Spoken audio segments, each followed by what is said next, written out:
In the name of the most gracious and merciful Allah, let us seek strength and guidance during today's program. We call upon Muhammad Daniel bin Muhammad Zaini to recite the dua. Please welcome.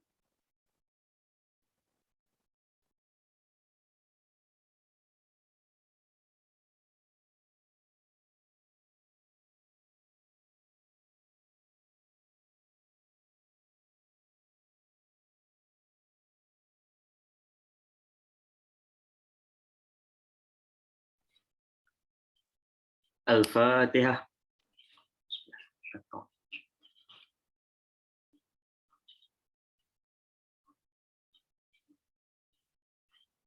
Bismillahirrahmanirrahim. Alhamdulillahirabbil alamin wassalatu wassalamu ala asyrafil anbiya'i wal mursalin wa ala alihi wa ashabihi ajma'in. Ya Allah, Engkaulah yang Maha mempunyai segala kepujian, Engkaulah yang berhak menerima segala kepujian, Engkaulah yang berhak menerima segala kesyukuran. Engkaulah yang memiliki segala pemerintahan, di tangan Engkau juga segala kebajikan, kepada Engkaulah kembali segala urusan. Allahumma ya Karim ya Rahim, cucurilah rahmat dan rahimmu ke atas majlis ini, majlis Let's Talk Awareness on Sexual Violence in School yang diadakan pada hari ini. Berkatilah ia dari awal hingga akhirnya. Kami juga memohon perlindungan daripada-Mu dari segala perkara yang boleh mencacat celakan majlis kami dan daripada segala perkara yang melalaikan kami dari berbuat taat kepadamu. Kepadamu juga kami serah segala urusan kami. Rabbana atina fid dunya hasanah wa fil akhirati hasanah wa qina azabannar. Wassallallahu ala sayyidina Muhammad wa ala alihi wa sahbihi wa baraka wa sallam. Walhamdulillahi rabbil alamin. Amin, amin, ya Rabbal Alamin. Thank you, Helmi Hakim, for the dua recitation. For now, once again, let's invite Helmi Hakim bin Zulkarnain to give his welcoming speech for today's webinar. Helmi is director of our program and also our leader of TESL second year students. Please welcome. Thank you, Aini. Assalamualaikum, salam sejahtera and a very good morning. Yang berbahagia, Dr. Laurie Hashim, Deputy Dean of Undergrad Studies, representing Dean of the Faculty of Education UKM. Yang dihormati Tuan Syed Azmi AlHabshi, UKM alumni. Yang berusaha, Dr. Dharatun Nissa from Universiti Putra Malaysia as our invited speakers for today's event. Yang berusaha, Dr. Paramjit Kaur, anak perempuan Sardara Singh from Institut Pendidikan Guru Kampus Ilmu Khas Kuala Lumpur. And also our very own Dr. Laurie Hashim, Deputy Dean of the Undergraduate Studies as our invited jury for the short film on sexual violence competition. Year 2 TESL students of GV 2093, Teaching of Literature, Reading the Word and the World, Faculty of Education, Universiti Kebangsaan Malaysia. Ladies and gentlemen, thank you to each and every one of you for being here with us today. It is with great honor and immense pleasure to address you for the first time in my capacity as the program director for this program. Let's Talk Awareness on Sexual Violence in School. First and foremost, I would like to thank Dr. Azlina Abdul Aziz, who have been diligently supporting us since the very beginning of this program. We could not do this without your unwavering support and guidance. I personally would like to sincerely thank and acknowledge every committee, each and every one of us who work hand in hand to make this program a grand success. Trust me, all this work is a collective effort, and we should give a big round of applause to ourselves. The realization of this program is a perfect illustration of our efforts to synergize the initiatives taken to achieve the objectives of this program. I would also like to express my appreciation to Yang Berbahagia Dr. Harwati binti Hashim, Deputy Dean of Undergrad Studies, who is today representing our beloved Dean of Faculty of Education, Professor Madya Dr. Muhammad Mahzan Awang, to officiate this event. I would also like to seize this opportunity to thank the judges, Dr. Paranjit Kaur and Dr. Dharawati Hashim, for lending us your precious time to adjudicate our short films that we produce, and we are so grateful to be in your presence today. Honorable guests, sexual violence occurs throughout the world. It is an act committed against someone's sexual integrity without the person's freely given consent. It can be physical or non-contact, affects all ages and genders, and the person committing the act may be known or a stranger. Sexual violence can have a significant impact on victims' social well-being, and they might be shamed and ostracized by their families and friends.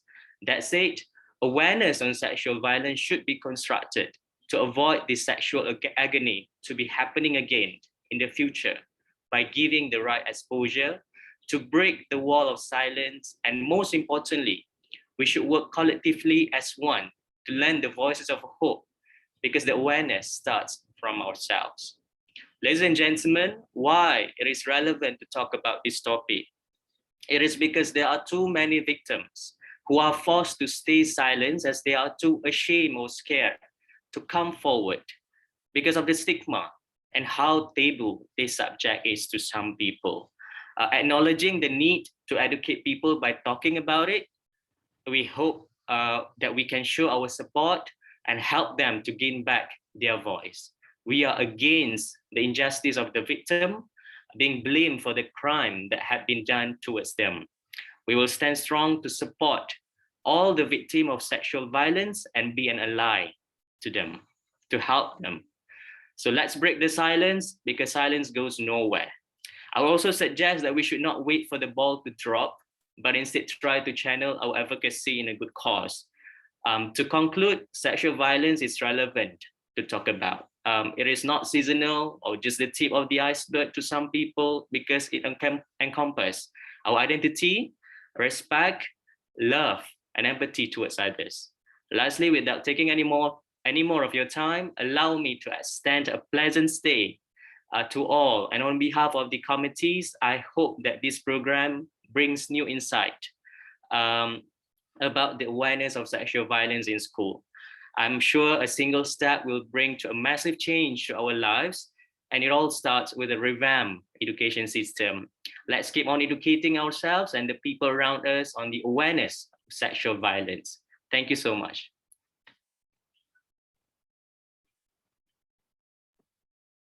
Thank you, Helmi, for this lovely welcoming remark. Next, let us hear some words from Dr. Azlina Abdul Aziz, the coordinator of the course Teaching of Literature, Reading the Word and the World.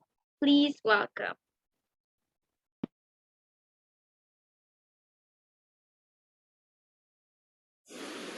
Assalamualaikum, selamat sejahtera and a very good morning to Yang Berbahagia Dr. Dharawati Hashim, Deputy Dean, Undergraduate Studies, representing the Dean of Faculty of Education, UKM, Yang dihormati Tuan Syed Azmi AlHabshi, UKM Alumni, and Yang Berusaha Dr. Dharatun Nissa Puad Muhammad Kari from Universiti Putra Malaysia as the invited speakers for today's event, Yang Berusaha Dr. Paramjit Kaur Sadara Singh from Institut Pendidikan Guru, Kampus Ilmu Khas, KL, Yang Berbahagia Dr. Dharawati Hashim as the invited jury for the short film on sexual violence competition, Yang Berusaha Saudara Helmi Hakim, Program Director for Let's Talk, Awareness on Sexual Violence in School, Year 2 TESL students of GV 2093, Teaching of Literature, Reading the Word and the World, Faculty of Education, Universiti Kebangsaan Malaysia. Ladies and gentlemen, firstly, I would like to express my deep appreciation to Yang Berbahagia Dr. Dharawati Hashim for gracing us with your presence today during this webinar on awareness on sexual violence in school. I would like to express my gratitude to our esteemed speakers, Yang dihormati Tuan Syed Azmi AlHabshi, UKM Alumni, and Yang Berusaha Dr. Dharatun Nissa Puad Muhammad Kari from UPM for making time for this event. This webinar is a culmination of a literary project based on the course Teaching of Literature, Reading the Word and the World, whereby the students have read the literary text Speak by Laurie Halse Anderson. The novel is about a teenage girl who was sexually assaulted by her boyfriend at a party. It explores issues on sexual violence, particularly in relation to the narrative of seduction, victim blaming, shame and silence, and toxic masculinity. Last weekend, on the 21st and 22nd of January, the students have showcased 5 short films they have created based on the theme of sexual violence, which were premiered on YouTube. Other literary texts that deal with sexual violence are many, and they include Precious by Sophia, The Bluest Eyes by Toni Morrison, and I Know Why the Caged Bird Sings by Maya Angelou. While graphic novels on similar themes would include The Courage to Be Me by Dr. Nina Burrows, Take It as a Compliment by Maria Stoin, and Drawing Power, Women's Stories of Sexual Violence, Harassment and Survival, a comic anthology by Diane Newman. Now, Precious is about a black girl being sexually abused by her mother and her mother's boyfriend. I Know Why the Caged Bird Sings similarly deals with sexual assault by the author's mother's boyfriend. Graphic novels and comics are recent reiterations of the Me Too movement. They are often memoirs written by victims of sexual harassment and assault. These literary texts have the potential to be resources to explore sexual violence narrative.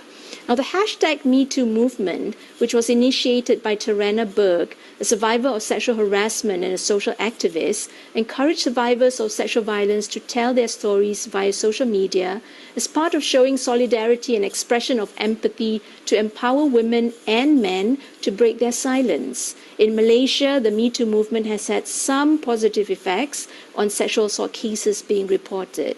The Star in 2020 reported that since the beginning of that year, there were 222 Twitter posts on incidents of sexual harassment and assault, which were written by Malaysian women about their own unfortunate encounters with men very often known to them.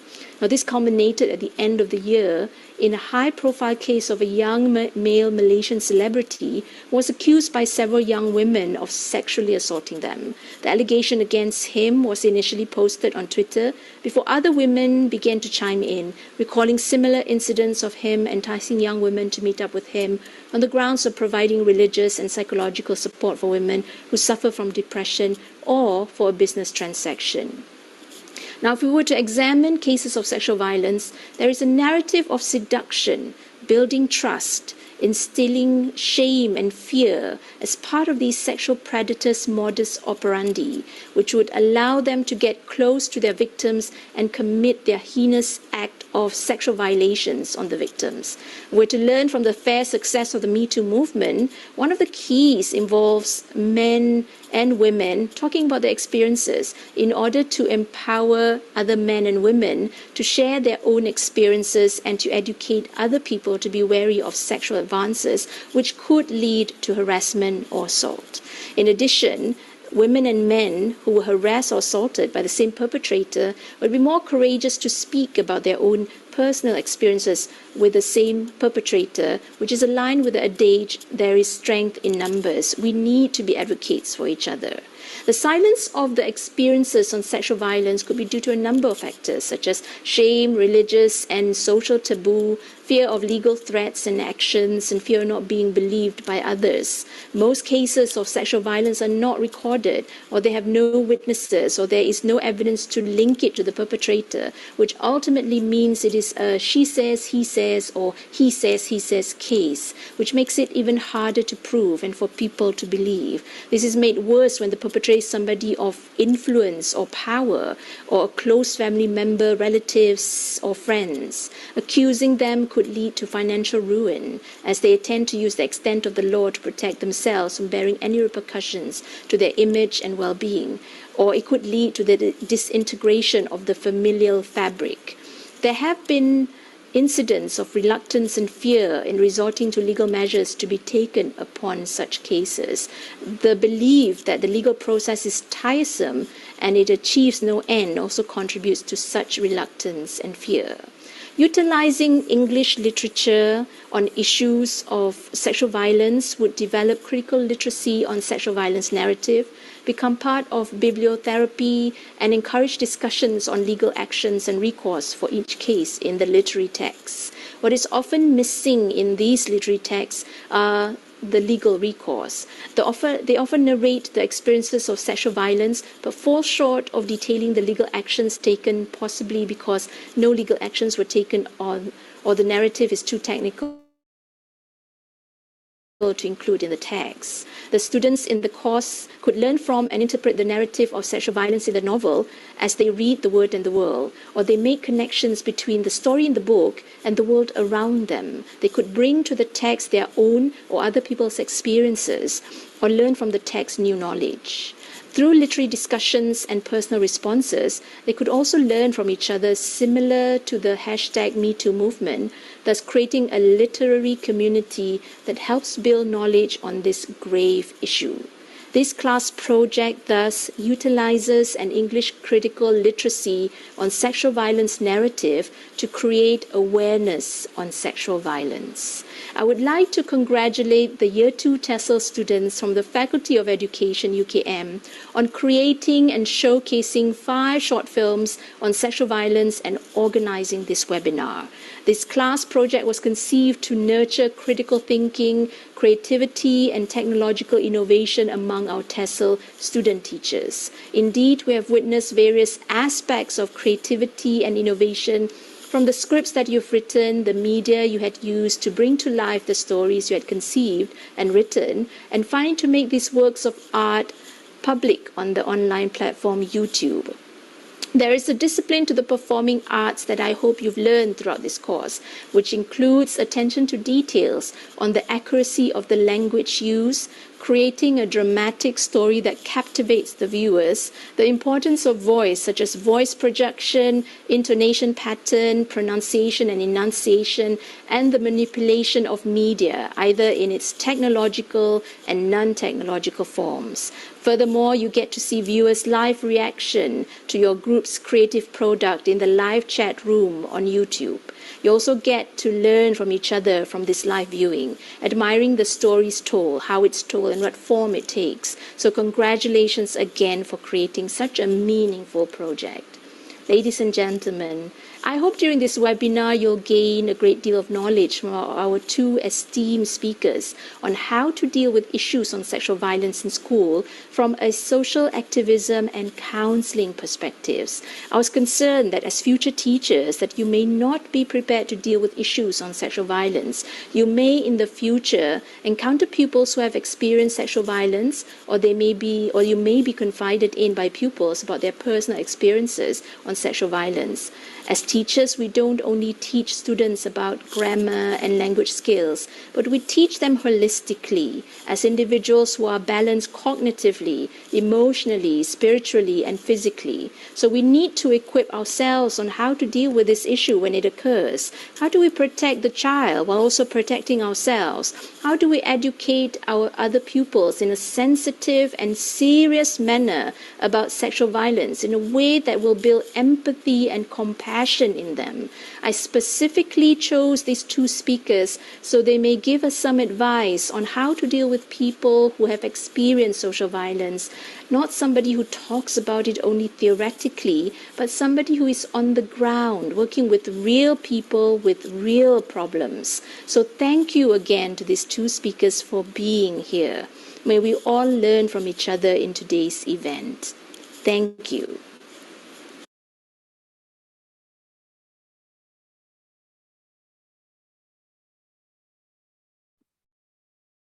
Please give a round of applause to Dr. Azlina binti Abdul Aziz for her speech. Now, let us invite Yang Berbahagia, Dr. Harwati binti Hashim, the Deputy Dean of Undergraduate Studies, representing the Dean of Faculty of Education, Universiti Kebangsaan Malaysia, to give her opening speech and officiate our event this morning. Please welcome. Thank you, Ms. Nuraini Fitri. Okay, Bismillahirrahmanirrahim. Assalamualaikum and a very good morning to Yang Berbahagia Tuan Syed Azmi AlHabshi, UKM alumni, and Yang Berusaha Dr. Dharatun Nissa, Muhammad Puad from UPM. How are you, Dr. Dharatun Nissa? As the invited speakers for today's event, Yang Berusaha Dr. Paramjit Kaur, anak perempuan saudara Singh from Institut Pendidikan Guru, Kampus Ilmu Khas Kuala Lumpur, as the invited jury for the short film on sexual violence competition. Yang berusaha Dr. Azlina binti Abdul Aziz, lecturer and advisor for the program Let's Talk Sexual Violence Awareness in Schools. Yang berusaha Saudara Helmi Hakim, the program director for Let's Talk Sexual Violence Awareness in School program, Year 2 TESL students of GGGV 2093, Teaching of Literature, Reading the Word and the World, Faculty of Education, Universiti Kebangsaan Malaysia, and to all audience today who are with us this morning. Ladies and gentlemen, Alhamdulillah, it gives me great pleasure to be here at the Let's Talk Awareness on Sexual Violence in Schools event. I would like to take this opportunity to extend a warm welcome to all speakers, students, teachers, and all participants. It is the strong commitment to the development of all students, especially in the enrichment of the awareness of sexual violence happening in schools, that we have all gathered here. Thank you for spending your precious weekend attending to this event. Representing the Dean of the Faculty of Education, Universiti Kebangsaan Malaysia, I am so honored and delighted to be invited to give an opening speech to Let's Talk Sexual Violence Awareness in School event, which is organized by Year 2 TESL students of GGGV 2093, Teaching of Literature, Reading the Word and the World. Ladies and gentlemen, those who are attending this event will wonder what exactly their topic stands for. The goal is to raise awareness of the incidents of sexual violence happening in schools and as a whole to help the public to get to know about these horrific issues in a more detailed manner. In today's event, there will be 2 talks which will be delivered by the invited speakers. One keynote speech by Tuan Syed Azmi AlHabshi, and another one is from Dr. Dharatun Nissa Puad Muhammad Kari from UPM. Not to forget, there will also be a video showcase where students of GGGV 2093, Teaching of Literature, Reading the Word and the World, have prepared several short films directed by themselves related to the theme of sexual violence. This semester, the Year 2 TESL students have been studying the novel Speak by Laurie Halse Anderson, which is based on the theme Sexual Assault in Schools.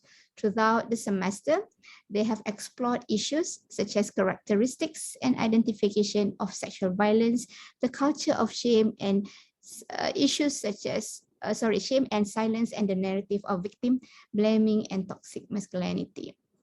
These short films were premiered online on the 21st and 22nd of January, and I have watched all of the films and they were amazing. Awesome films produced by the students, and the short films were then evaluated and judged by 2 invited panels who are Yang Berusaha Dr. Paranjit Kaur, anak perempuan Sardana Singh, and from myself.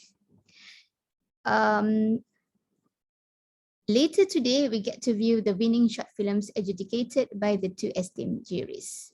Ladies and gentlemen, Malaysia has consistently played a key role in many fields of human endeavors such as economy, politics, society, and specifically education. As many other developed and developing countries, this country is not immune to a variety of social issues such as baby dumping, wrongful killings, bullying, and sexual violence, to name a few, of all which are unquestionably common scenarios or phenomena in today's public sphere. The school, as a focal point for tackling a wide range of issues in our society, is also plagued by societal problems such as bullying and sexual violence. We will never know how one can suffer from this physically and mentally. It will certainly cause challenges in a child's life, specifically in his or her education, as schools are the main institution where a child gains knowledge and wisdom. Thus, that is the aim of these talks, which is to raise awareness of this issue and what are the changes that can be made to overcome sexual violence, especially in educating the students as well as the publics. It is crucial here today to understand that school should be a safe place for children and it should not cause harm for them and discourage them from coming to school. So today we will have a chance to see and understand further the issues surrounding sexual violence in school through various talks various talks from our guest speakers and through the showcasing of videos related to the continuum of violence. Ladies and gentlemen, I am grateful that this event has been organized, as it is not just benefiting to the students of our faculty, but I am very much certain that all participants will have a deeper understanding of this issue. I wish every one of you will take this opportunity as a process of learning. I would like to give special praise and congratulations to the TESL the year 2 TESL students of GGGB 2093, teaching of literature, reading the word and the world, for organizing this talk. Special thanks to their course coordinator, as well as the advisor, Dr. Azrina Abdul Aziz, who is very supportive in organizing this event. Not to forget our speakers who are willing to be here today with us to share their knowledge and expertise with the participants. Your effort has contributed to making today's a success. With the kalimah Bismillah, I am delighted to declare this event, Let's Talk Sexual Violence Awareness in Schools, open. Thank you very much, and Assalamualaikum. Over to you, Nuraini. Thank you so much, Yang Berbahagia Dr. Hawati binti Hashim, for such an enlightening opening speech. Next, let us watch a montage video of the short films that has been prepared by the technical team. Please welcome.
Thank you so much, the technical team, for the montage video that you guys have prepared. Next, let's move on to the dialogue session. I would like to invite Yang Dihormati Dr. Dharatun Nissa Puad Muhammad. I would like to invite our first speaker for today. For your information, Dr. Dharatun Nissa is an alumni of Universiti Kebangsaan Malaysia, as she has graduated with Bachelor of Science with Honours in 2005 and Master in Education in 2008. She then pursued her studies in Doctor of Philosophy at the Department of Counselor at Universiti Malaya in 2017. She is currently at the Department of Counselor Education and Counselling Psychology Faculty of Educational Studies at Universiti Putra Malaysia. She specializes in guidance and counseling, group counseling, family counseling. Unfortunately, Dr. Dharatun Nissa cannot join us live for today's dialogue session, but she has prepared a recording of her speech. Please welcome Dr. Dharatun Nissa. All of you. First of all, thank you so much for giving me opportunity to share in this webinar. Let's talk awareness on sexual violence in school. Okay. Without further ado, let me share my screen first, and we can start the session.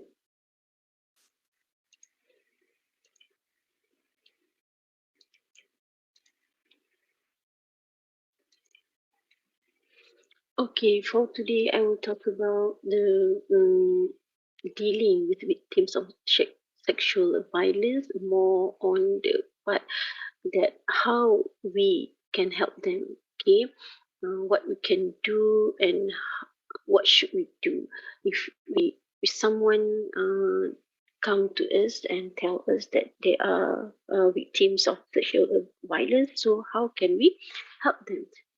Okay. So just for introduction, my name is Dr. Nissa. I'm a counselling lecturer and registered counsellor. Currently, I'm working in UPM. Okay, I'm here to share how we can help sexual harassment victims through counselling skills, and hopefully all of us can benefit something from my session. And this sharing will include some of these points, which I will cover on the what is sexual violence and the effect.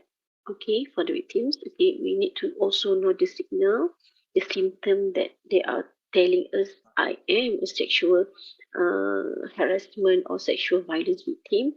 Okay, so next we will look into the how. Okay, how to understand the victim, and last one, how can I help them?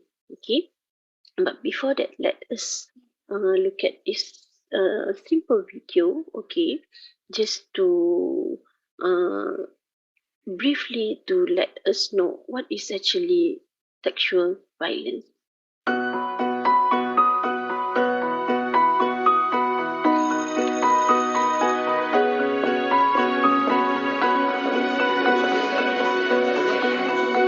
Hey guys. As peer counselors, we want to bring information about sexual abuse out in the open. But sometimes the hardest part of dealing with abuse is understanding what's even happening. Sexual abuse is when someone touches the private parts of your body. You know, the parts of the body underneath the bathing suit. Or abuse is when the person has you touch his or her private parts, or shows you pictures of naked people. Many times, touches that are uncomfortable start as touches that are too friendly or part of a game. While these touches might make you feel uncomfortable, you're not sure if the touch is sexual abuse. Even if these touches make you feel uncomfortable or nervous, you might not really understand that something is wrong. By the time you realize that the touching is sexual abuse, you don't know how to make it stop. Even if you didn't say no when the touching started, you can say no now. Sexual abuse hurts because it violates your right to control your body. Abusers can be someone you trust. Maybe it's someone who gives you lessons or teaches you how to play sports, or even a relative. Because you know the person well and they can tell you what to do, it's even harder to say no if they do something that makes you feel uncomfortable. We have a letter from Quinn, who wrote about a situation with an older person that had been a friend. The person touched Quinn inappropriately, saying it was just a game. It was very confusing for Quinn because the older person had been nice before and gave Quinn special gifts and video games. The person did this to make Quinn feel okay about what was really going on and to make sure Quinn didn't tell anybody about the abuse. When the abuse has gone on for a while, it's easy to think that it's your fault for not stopping it sooner, or for going along with it. The most important thing to remember is that abuse is never your fault. If you think you've been abused or there's someone in your life who makes you uncomfortable, you need to tell a trusted adult. Talking about it can be scary, but it's the first step to making it stop.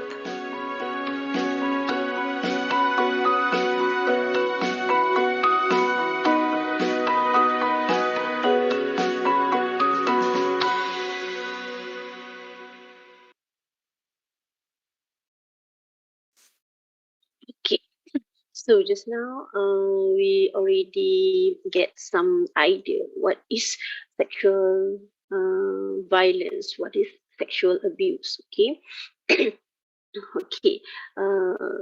Let us look here. Okay, first of all, before we go further, let us know first what is actually sexual abuse, sexual violence. Okay, when we talk about sexual abuse or sexual violence, meaning that abuse of power that involves sexual activity force on the child, okay, by either an adult or an older or more powerful child.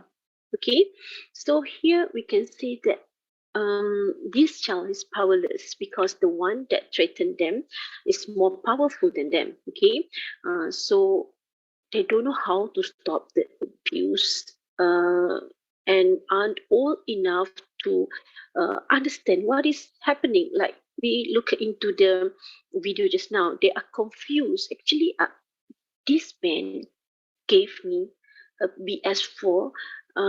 He is very kind, but now he is touching me. So what should I do? Is it the way how I say thank you to him? So this kind of children is very confused. So they don't know how to say no, and they don't even know, is this the proper way how I treat my uncle or what or your father or someone that be kind to you. Okay. So from there we can say they may be suffer emotional damage, even there is no physical damage, just a simple touch and maybe a words. Okay, so we can say that sexual harassment occur without intercourse or sexual touching, exposure to. It is also about we expose the kids to adult sexual material that is also called sexual violence. Abuser also causes further emotional damage to the child by making them keep the abuse secret. So they will make sure, don't tell anybody, please. This is okay, nothing happened. I just touch you and I just want to make you feel calm. That are those words that we usually hear when they are starting to do this kind of sexual violence. Okay, so these children become more confused. I cannot tell people, so I have to stay silent because this is a secret. So from that moment, they will isolate themselves and they will become shame, and these children will feel that they are worthless and there is no ability for them to get help. Okay, because they need to stay silent, keep it as a secret, so they will become scared and they don't know what to do. Okay, that is what we can say about sexual violence. Okay, next. From there also, when the kids start to silent, okay, they don't tell people, they keep that uh, trauma event as secret. So maybe they will get this kind of stress, post-traumatic stress. Uh, a person's normal reaction to an out of the ordinary, a very stressful experience such as witnessing or experiencing violence, abuse, war, or natural disaster. So, like in this context, okay, sexual violence, maybe the kids are given some exposure on the sexual adult materials, or maybe they have been touched by someone. So even though we think that there is not so much um, there are not so much things that this person do to the kids, but actually that event really give some stressful experience to the kid. So if the children experience the event repeatedly, okay, they will become trauma and at risk of developing the post-traumatic stress. Okay, and the degree of this PTS is related to the seriousness of what happened to them. Okay, whether the trauma was repeated or not, and the relationship with the person that causing the abuse. Maybe if the father, the kids may be, this is my father, I need to trust him, but I also need to tell my mom, but I cannot tell my mom. So that are the confusing that develop in their inner self, and from there they become more stressed, and then make them agitated, confused, acting out, or seem numb, forgetful, depressed, withdrawn, or even spaced out. Okay, so this is the scenario or the background of sexual violence that we need to know how the kids become trauma, how the kids become stressed. Okay, maybe for the first time the kids just uh, scared and then don't know what to do. But if the thing is repeatedly uh, happen to them, they will become more stressful, and this is not good for them. Okay, so what are the effect of sexual violence? Okay, so when the kids been abused, okay, we can see some effects, changes in the kids' behavior. Okay, maybe the kids get confused, like I said just now. Okay, in the states of confusion, this is okay or not okay, and then they become shame. They don't want to meet people. They think that they this is because of their faults. Okay, so they become ashamed to make people, and then they become guilty. Okay, they become anger. Always want to. They don't know how to express the emotion. Okay, these are the mixed emotion that emotion and behavior, and also their cognitive is bounded by all this confusion, shame, guilty, anger, grief, fear, helplessness, depression. So they don't know what to do because there are mixed feelings there. Okay, so these are the effects. Meaning that if someone gets abused, okay, especially sexual abuse, we can see this kind of effects in them. Okay, they will become shame, they will become guilty, they don't want to talk to anyone, they will become grief, fear, they don't know how to get help, they feel helpless. Okay, and from there they will become depression, they will stay alone in the room, they don't want to talk to anybody. Okay, and this will lead to more a bad situation. Okay, when you can see this, okay, the red flags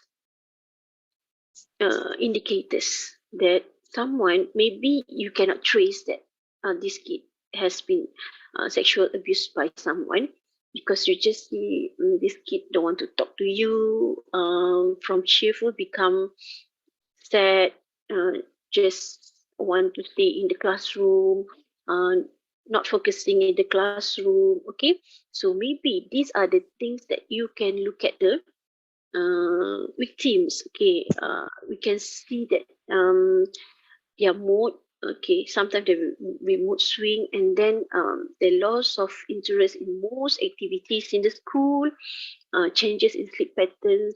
Sometimes they maybe sleep a lot, and sometimes difficult to sleep. We can also look at the physical, the changes in appetite or weight. Okay, suddenly they lose weight so much, and then also changes in energy level, feel exhausted, nightmares, flashback, fear for one's own safety, and then withdrawal from family and friends.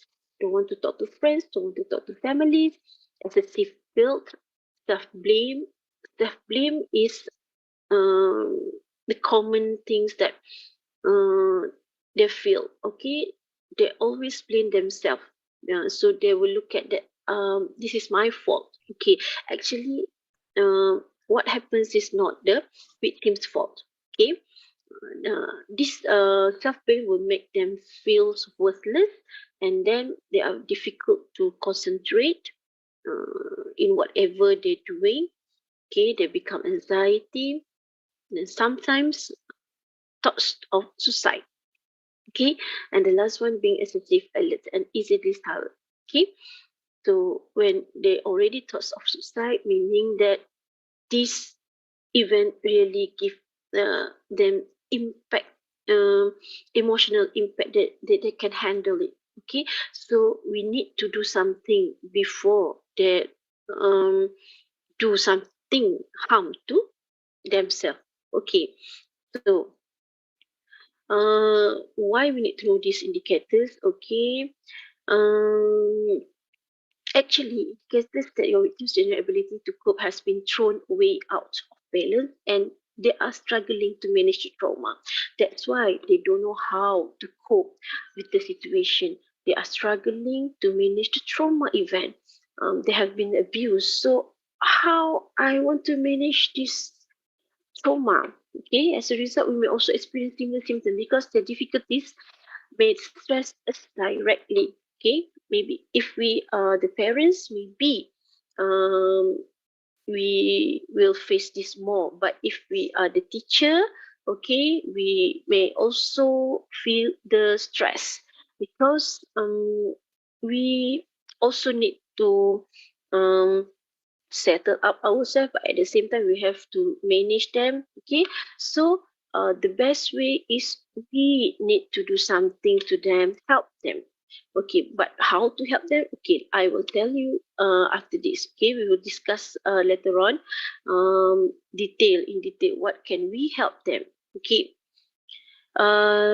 in most of the research is that sexual assault experts have found that the best way of truly recovering from an assault is by acknowledging it to oneself and opening up about it to trusted people.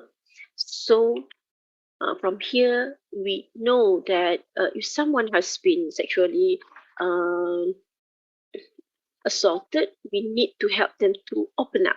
Okay, we need to be one of the trusted people that this kind of kids will come to us and tell us, please help me. I want to tell you something. I have something that traumatized me and I need to move on. Please help me. Okay, let us be the person. But how can we be the person? Okay.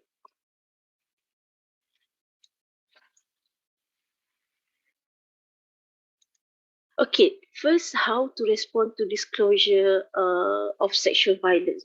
The first thing that you can do is, okay, when they come to us, sit down first and make an eye contact with them. Make sure that they feel comfortable with you. Okay, if not, this kid will not tell you the whole story. Maybe they just come to see you and, okay, can I trust this person? So I think I cannot trust him, so better don't tell her or him. Okay, but that's why you need to sit down, make them comfortable, make an eye contact to them so that they can feel that you are with them. Okay, next, when you listen, please listen non-judgmentally. Please listen to them without judgment. Express your support and avoid re-traumatizing the survivor. So how to do this? We will see it after this. Okay, and the way how you react to them, how you can help them, please choose the words that support and empower. Don't choose the words that make them feel down and condemn them. You need to give words that positive words that support and empower them. Give me a second.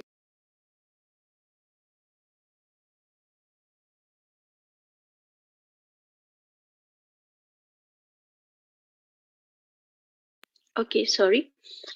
Okay, so you need to show them your empathy, empowerment, respect for their autonomy, and reduction of self-blame, especially if the survivor knows the perpetrator. Okay, self-blame, like I said just now, they always have this. They always think that uh, this is my fault.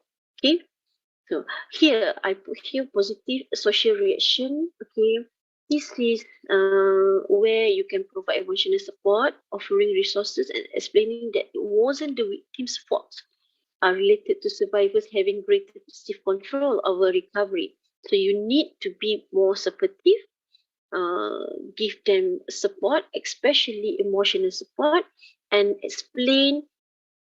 try to explain to them, get them clear that this is not your fault.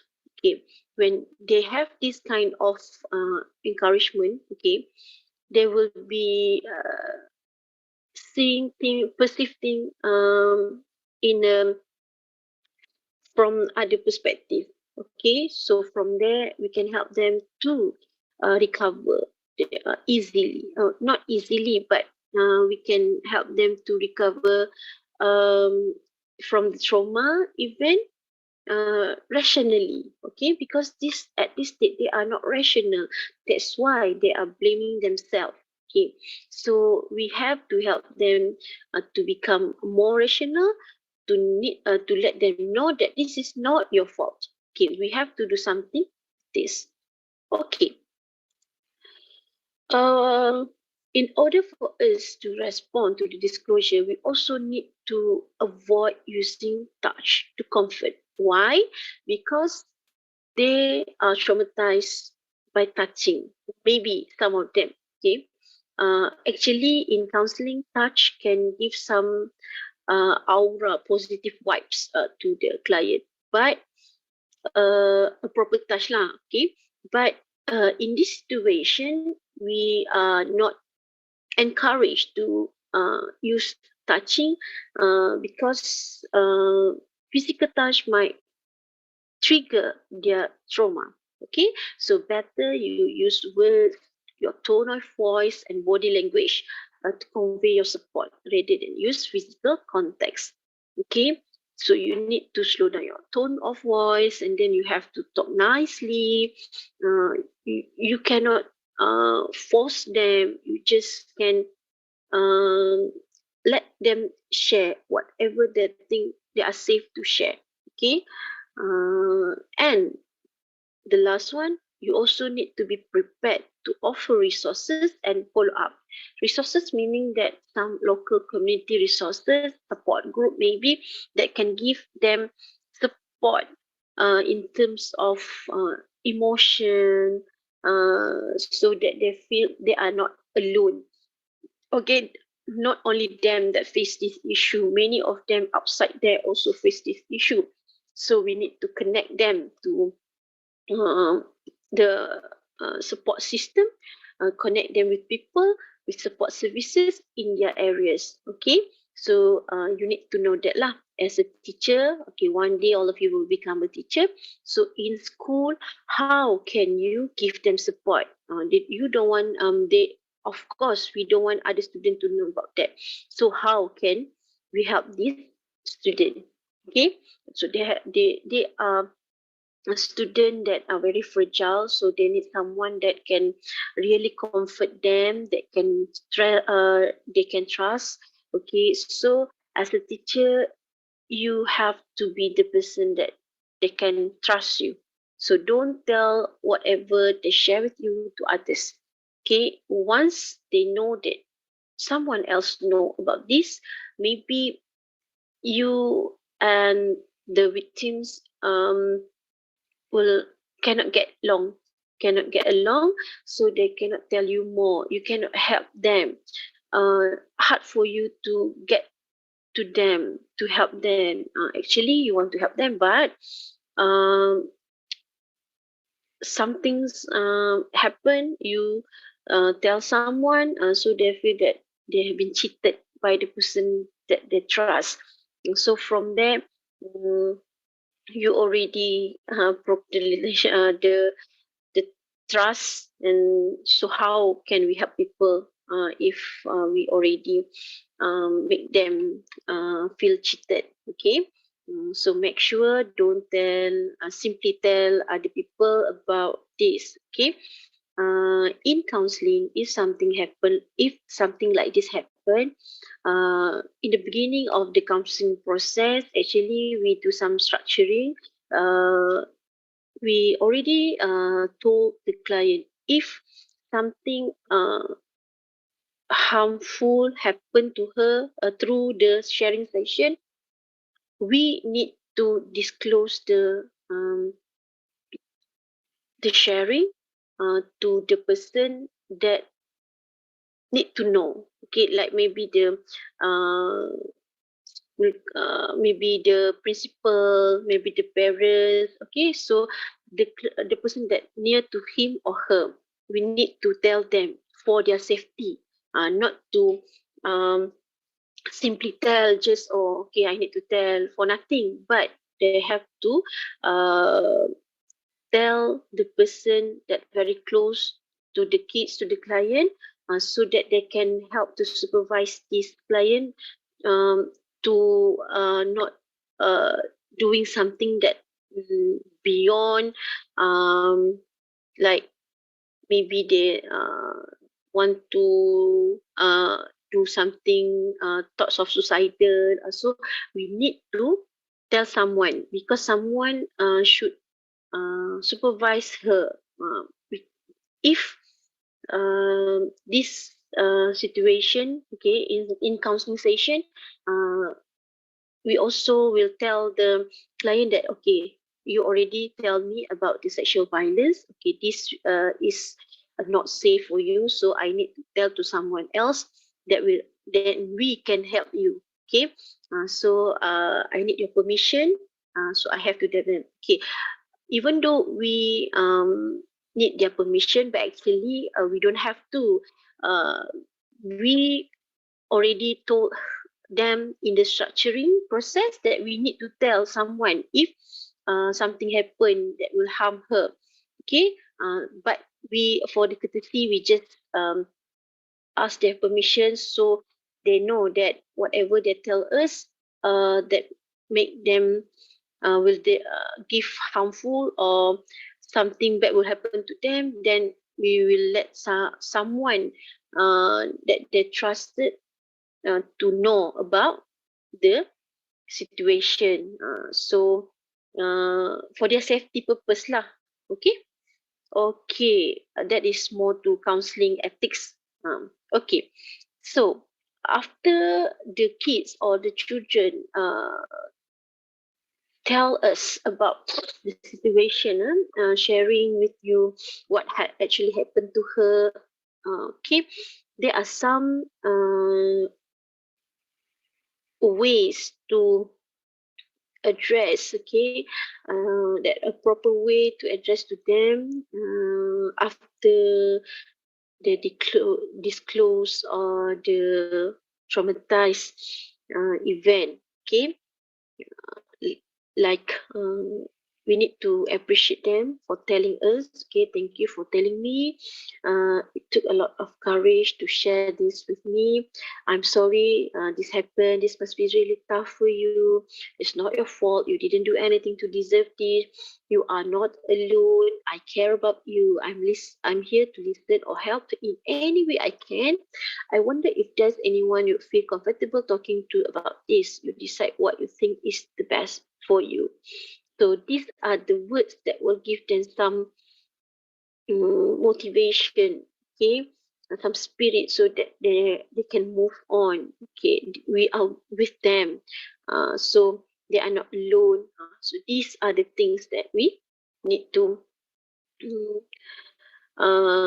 tell them after they disclose their experience of being sexually abused. Okay, and also we need to be aware statements that we have to avoid after we after they share with us the experience. Okay, please don't please avoid this kind of statements like, you should be over this by now. Why don't you remember everything that happened? You really need to report this to the police. Okay, it's okay to explore whether the victims has or wants to report it to the police, but empower survivors to make their own decision. If they want to, then they go. If they don't want, then it is okay. Give them space and time. Okay, you really need counseling. Okay, we know that they need someone professional to share that can help them healing from the trauma,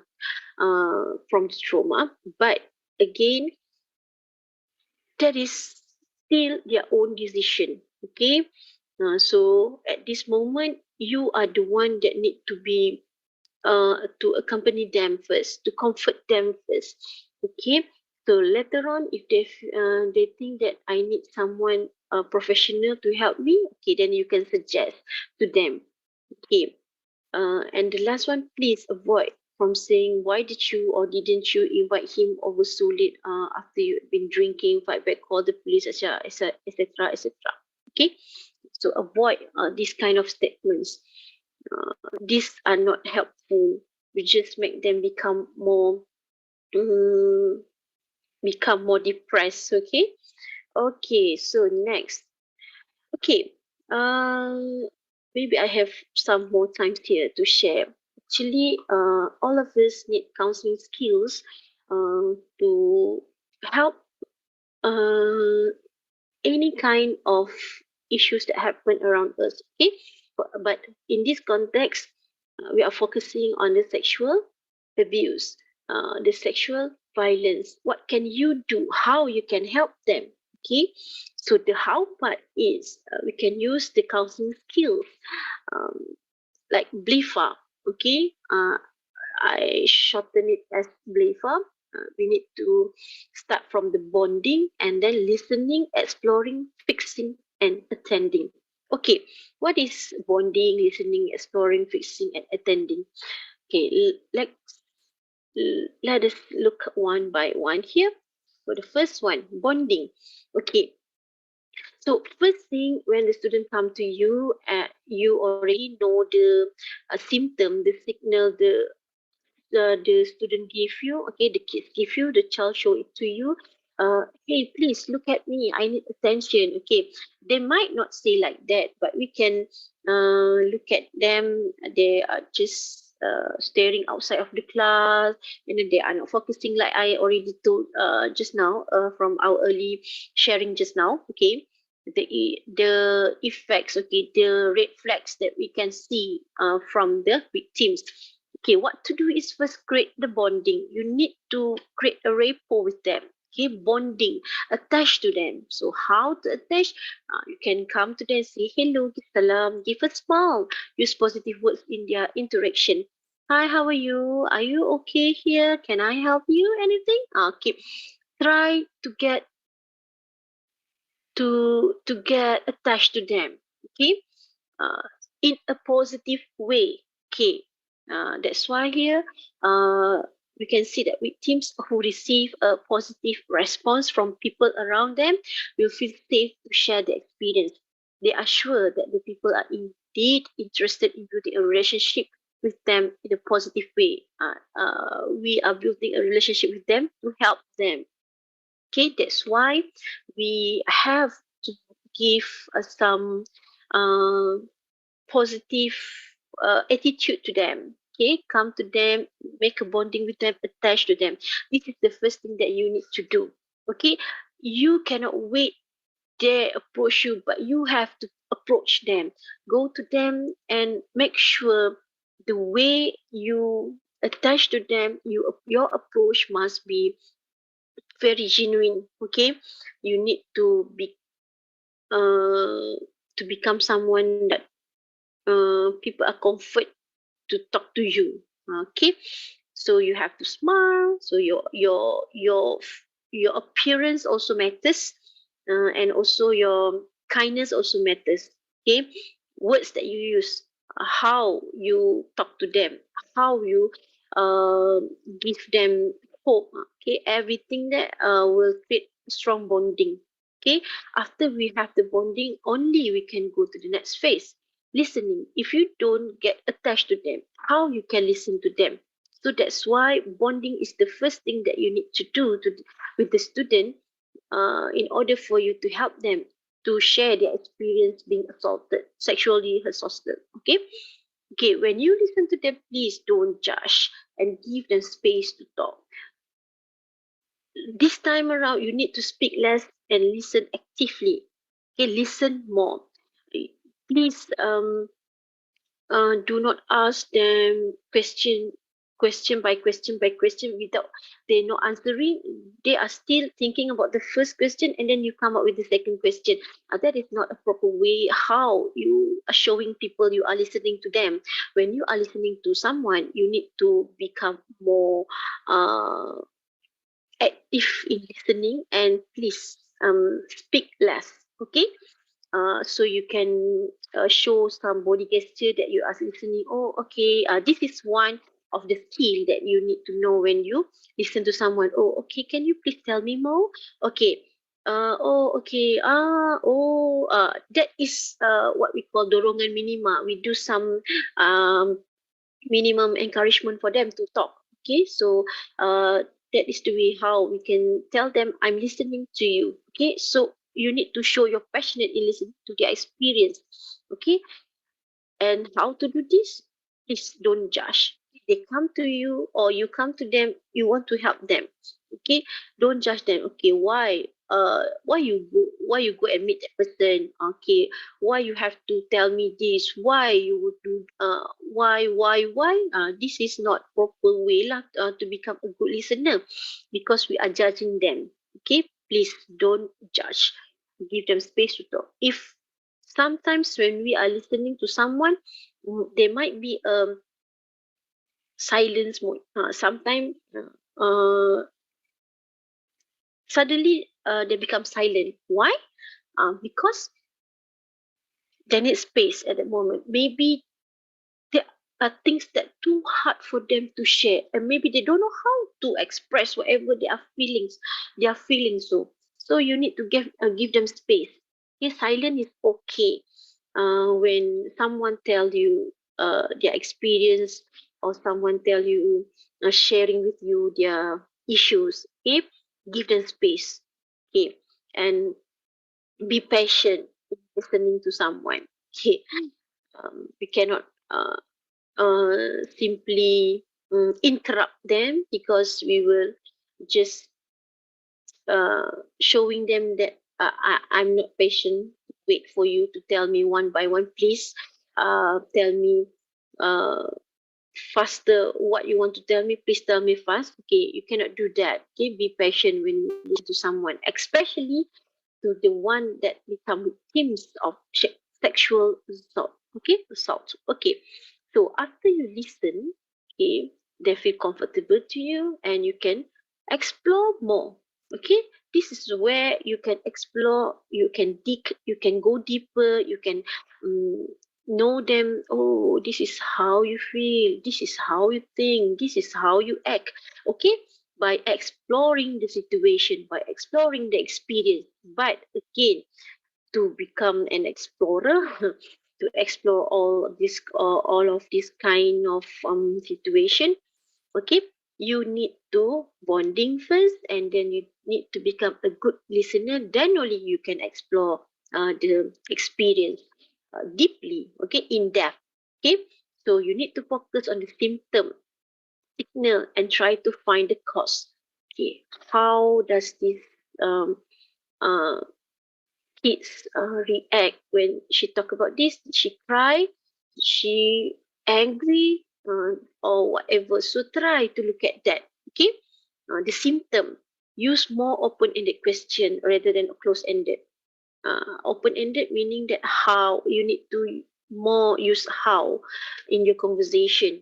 Okay, not only what. Okay, that is more to close-ended answer. So you need to use the open-ended question, so that this kind of the victims can tell you more about whatever they have experienced. Okay, but again, in exploring this, you need to give them space also. It is not easy to tell someone about whatever that you have been through, something that traumatized you. So give them space, don't push them.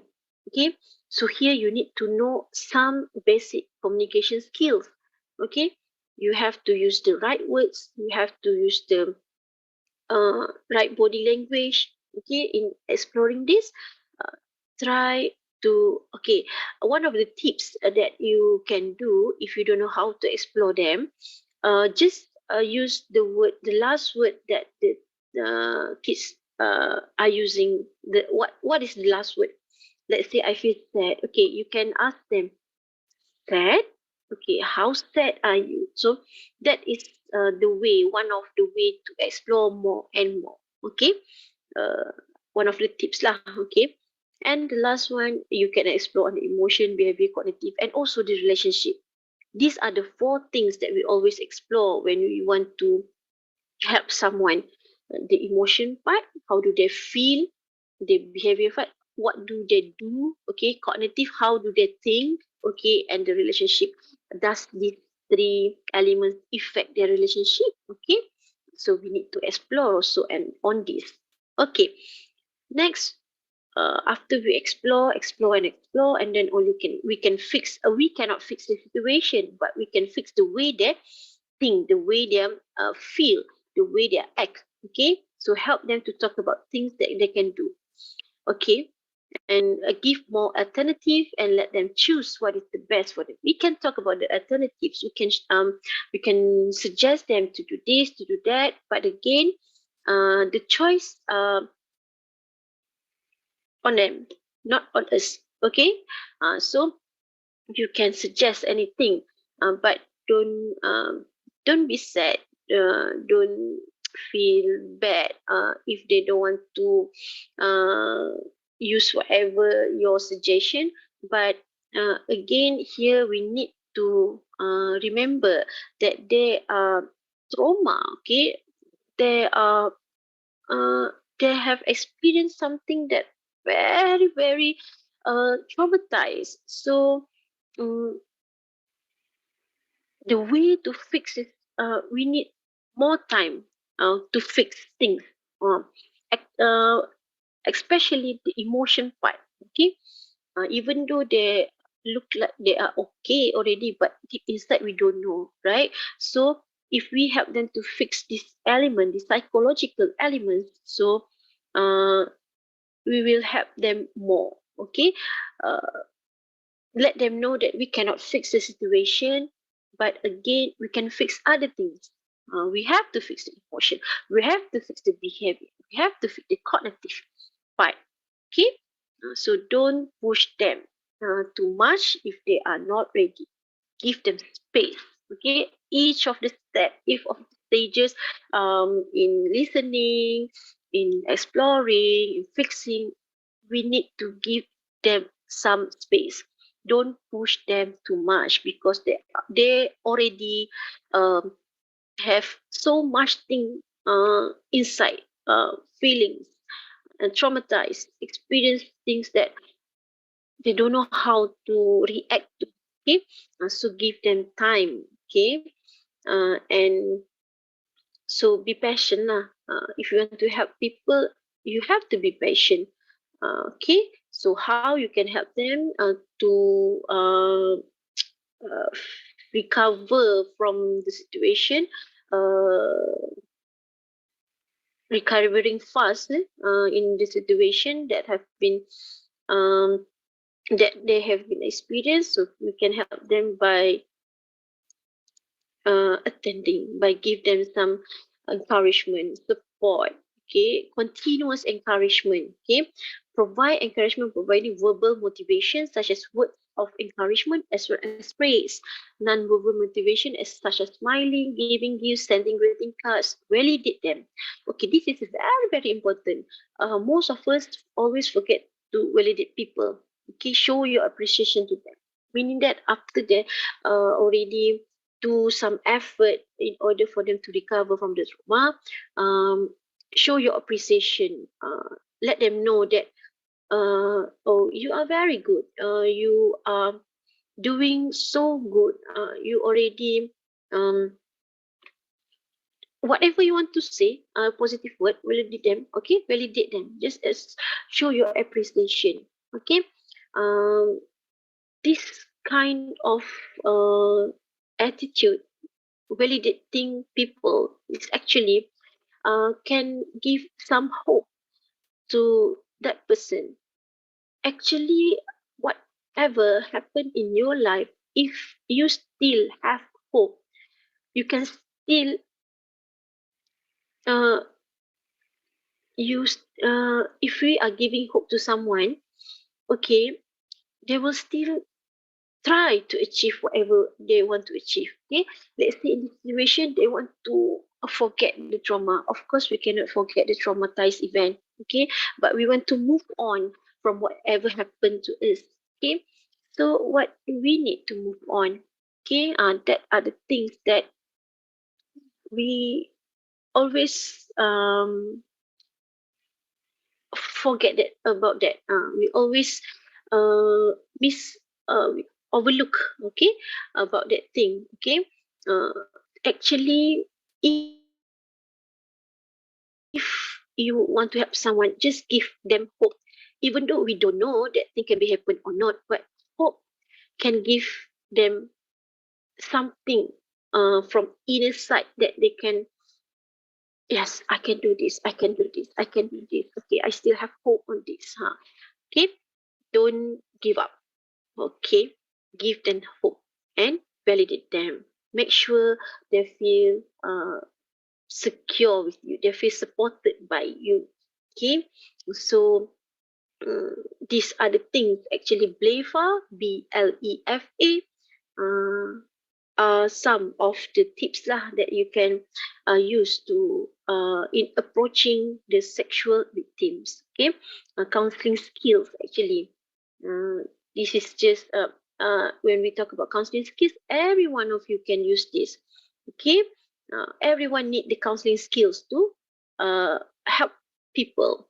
Okay, so I hope you can try this approach, okay, in whatever situation that you want to help people, okay, especially for our context today about the sexual uh, harassment.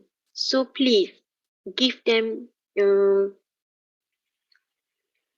great bonding with them, and then after great bonding, listen to them, try helping them to fix the psychological part, which is emotion, cognitive, and their behavioral, not the situation. We cannot fix situation. And then we have to, the first one is bonding, and then the second one is listening. And then, okay, sorry, I forgot already. Exploring, okay, explore. So that you understand more about the situation. After that, only you can come with some alternative to fix the emotion, behavior, and also cognitive. And the last one, attending. Okay, give them encouragement and support. Be supportive to them. Okay, so from here, inshallah, we will help them.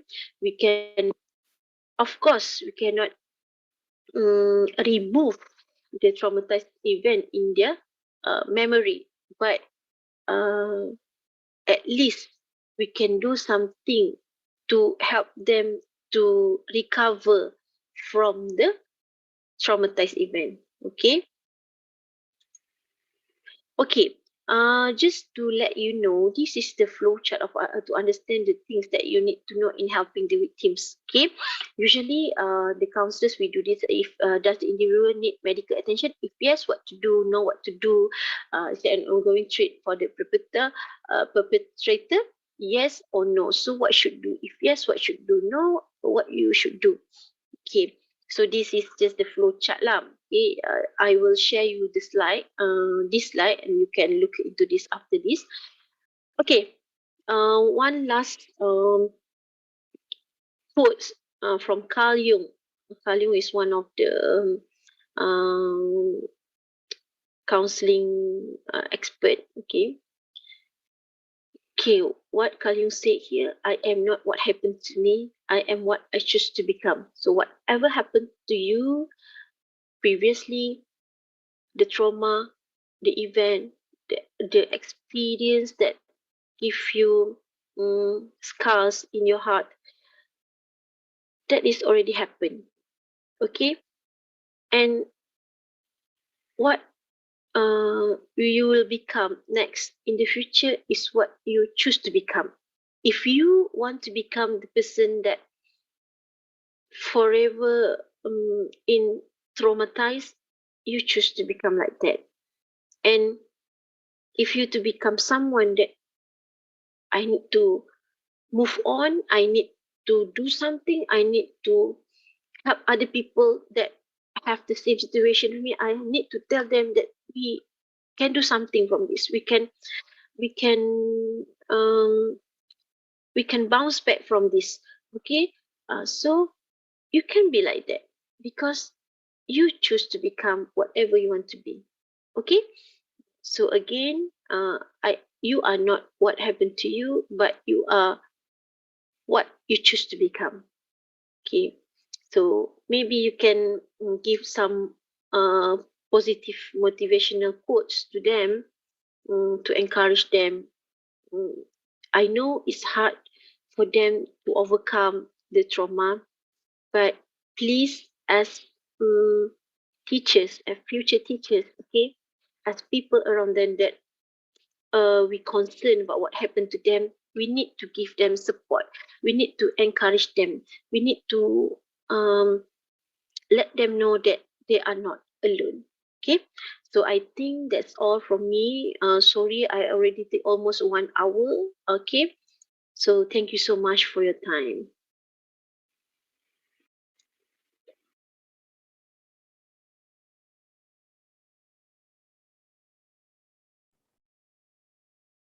Thank you, Dr. Dharatun Nissa, for such wonderful sharing. Now, I would like to invite Yang Dihormati, Mr. Syed Azmi AlHabshi, to give his speech. If you have any questions for Mr. Syed Azmi, please either post it in the chat box or save it for the Q&A section after all the speakers have presented. Let me introduce a little bit about our speaker today. Mr. Syed Azmi is also an alumni of Universiti Kebangsaan Malaysia, as he has graduated in Bachelor of Pharmacy with honors. He has been very active in working with people from various ages and voicing out for people's rights. He is also involved in non-governmental association Persatuan Anak Kita. Ladies and gentlemen, please welcome Mr. Syed Azmi. Hello, Assalamualaikum and a very good morning. So my name is Syed Azmi, you can call me Syed. My session is going to be very, very short because I expect the students and the one who's watching to actually ask more questions. First of all, I wish Dr. Nissa is with us today because she have put a good platform in explaining about sexual violence, especially among children, and the clients that all of you are going to see. However, please remember that one day you are a brother, so soon you'll be a husband, you'll be a father, you'll be a grandfather, you're already probably being an uncle. And so basically the knowledge on protection of children encompass a lot of group. And so it's a very valuable knowledge. Now, this is the part that is going to be a bit difficult. So I'm going to explain my background first, and then you understand.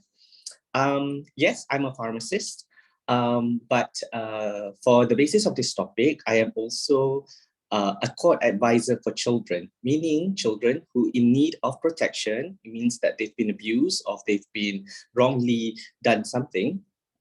So they'll be going to our court, and from there, we will try to find the best protection for children. And the court for children, it is also a place where children from the age of 10 to below 18 and have actually committed crime or have done something against the law will also be judged or sentenced in court for children. So you see, my group of clients are mostly children, are all children, and who have actually have done something wrong or who are in need of protection. Okay, so with saying that, the kind of clients that I see are totally different than the kind of client that counselors or teachers see. Okay, so before I actually start, I would like to follow up with what Dr. Nissa was saying, and which is this. All of her slides just now is one of the best thing I've ever read in a situation for people who want to understand the introduction of sexual violence that happens in children. Okay. However, you have to read it many times. And at the same time, I actually would like you to print it out in a B5. This is a B5. I know you guys are potential teachers, so you should know how paper sizes should be, but I want to tell you why all this is important. So, and this is an A4. So this is a B5 and this is an A4. So you see a B5 is smaller than A4.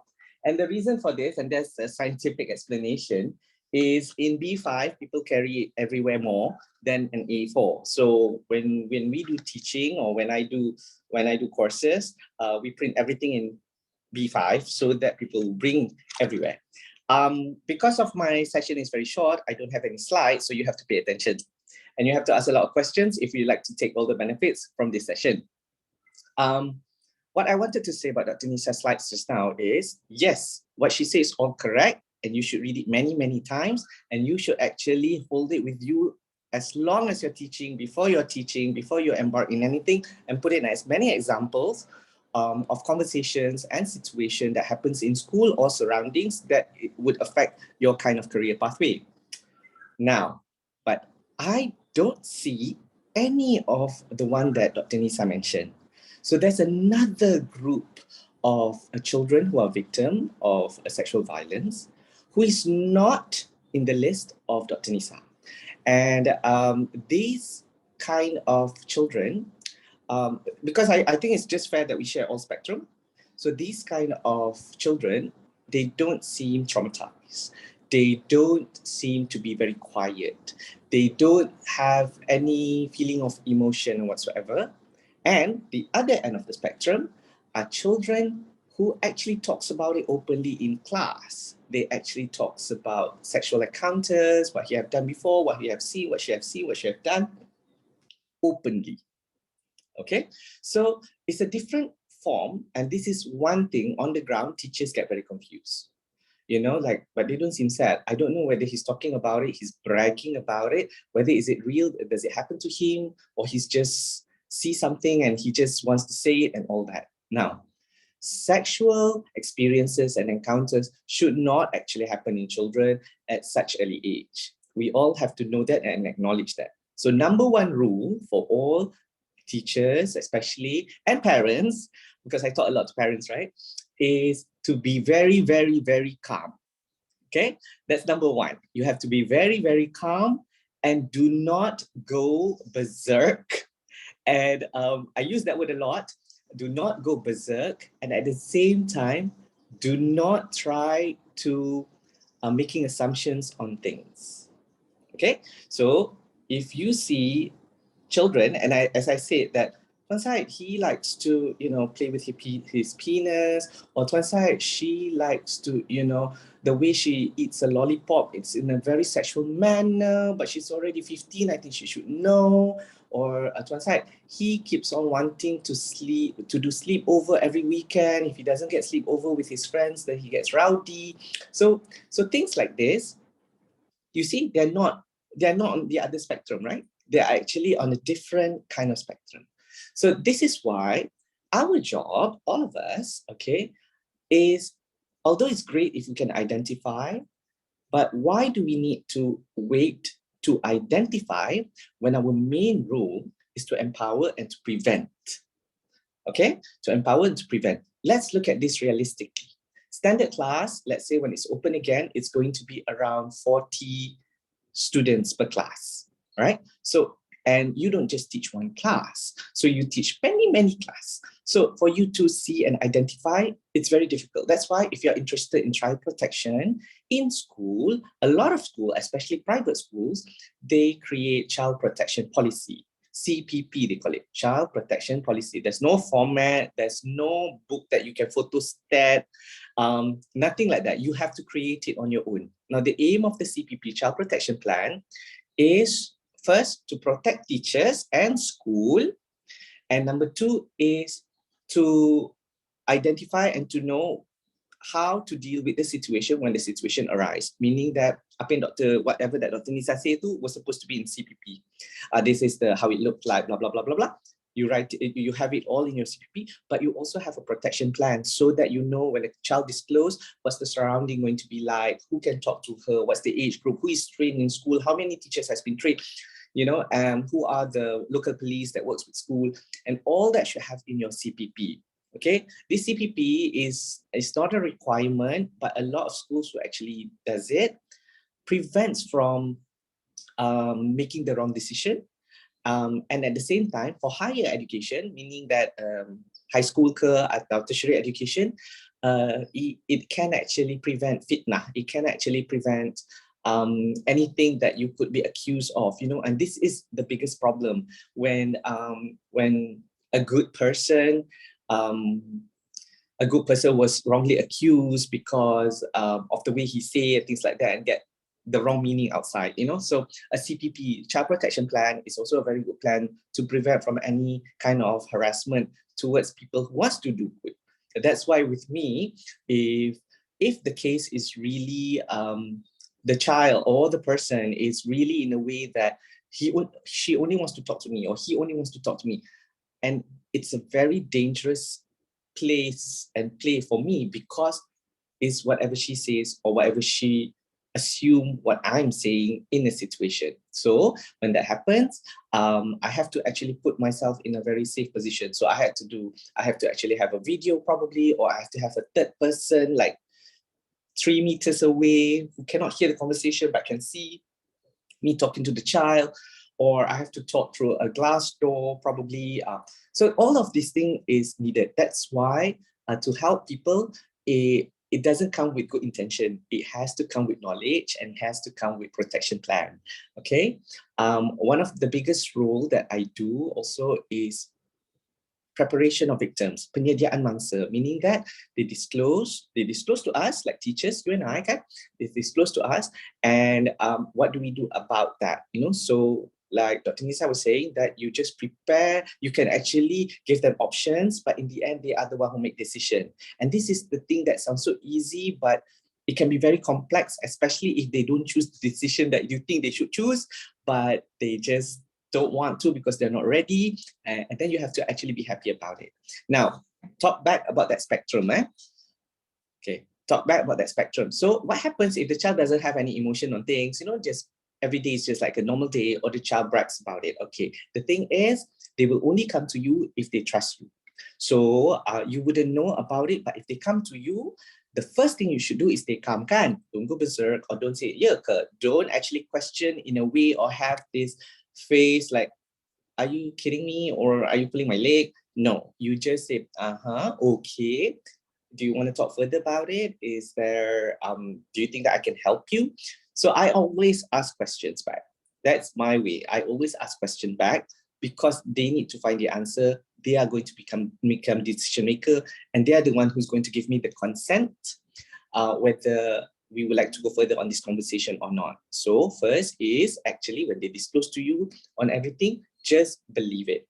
Now, the second rule of thumb that a lot of people fail, my team pun, when children disclose, is how they see the situation. When they see a situation saying that I've been molested, okay? So I guess everyone understands what's the meaning of molestation.